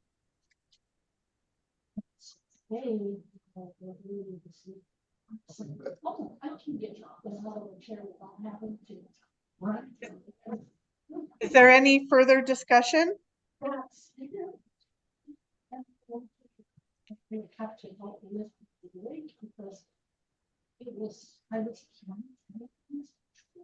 All right, hearing none, we shall proceed to a roll call vote. Mrs. Sandoval, please. Dr. Campbell, Yes. Mrs. Hunt Daly, Yes. Mr. Jaramillo, Yes. Mr. Ortiz, Yes. Mrs. Lee. Aye, motion carries. Mr. Excuse me, Mr. Widener. Strategic Plan Preliminary Discussion for 2025 revision presentations. That was a little bit hard to say this late in the evening. President Lee, as you are aware, we will have to be updating and revising our strategic plan for in 2025. We've talked about utilizing some consultants for that, talking to our stakeholders, involving our school sites, tying the strategic plan to our school site dash plans. So it's a trajectory of continuation between dash plan, strategic plan, what's going on in our schools. So I would like to solicit 2 members of the board to volunteer to help with the revisions and the adoption of the new strategic plan as we move forward. So if 2 of you will volunteer, that would be great. Board members, before we volunteer, can we get you already have a draft of it going? Or what are we going to, A draft. where did the review, or where did the improvements, or whatever it is you listed, where did they come from? It would be our current, we adopted, the strategic plan was adopted in 2022. And it covers 2022 to 2025. And so it's the one that we've had since the pandemic. And so it's to go for 5 years. So it'll be 2025 to 2030. And so it's the one that you have, that you all adopted before I was here. Okay. Well, I'm just, you want I, to update that strategic plan, or what are you're asking for input? Correct. We will have a committee and we will work to update it. so this is beginning stages, Ms. Hunt Daly, because we were made aware that the strategic plan that is in place ends in 2025. And so, as I'm sure you remember, it's quite a lengthy process to make sure that the stakeholders and the schools, as Mr. Widener just said, are all, all interested parties are involved. And so Mr. Widener was just asking if there are board members that would be interested in being on the committee to get this process started. There has not been any start yet. Is that correct, Mr. Widener? Correct. So you have not selected any other participants? We can't hear you. I said, so you, Mr. White, you haven't selected any other participants? This is your first move at soliciting? She's asking if this is the first Yes. that you are discussing and soliciting, that you have asked nobody else beyond this yet. This is the very first mention of it. Correct. Is that what you were looking for clarification on, ma'am? Yes, and one more thing, are there any recommendations or changes that you are proposing for updating the strategic plan? Do you have anything in, say, in draft form, or is this committee going to be looking at the old strategic plan and making the changes in it? Correct. We would look at the old strategic plan. That strategic plan was created by the board and the stakeholders. And so there's probably a lot of good meat there that we want to keep. But definitely we will use the old strategic plan to guide our new strategic plan. Okay, then I will volunteer. Thank you, Mrs. Hunt Daly.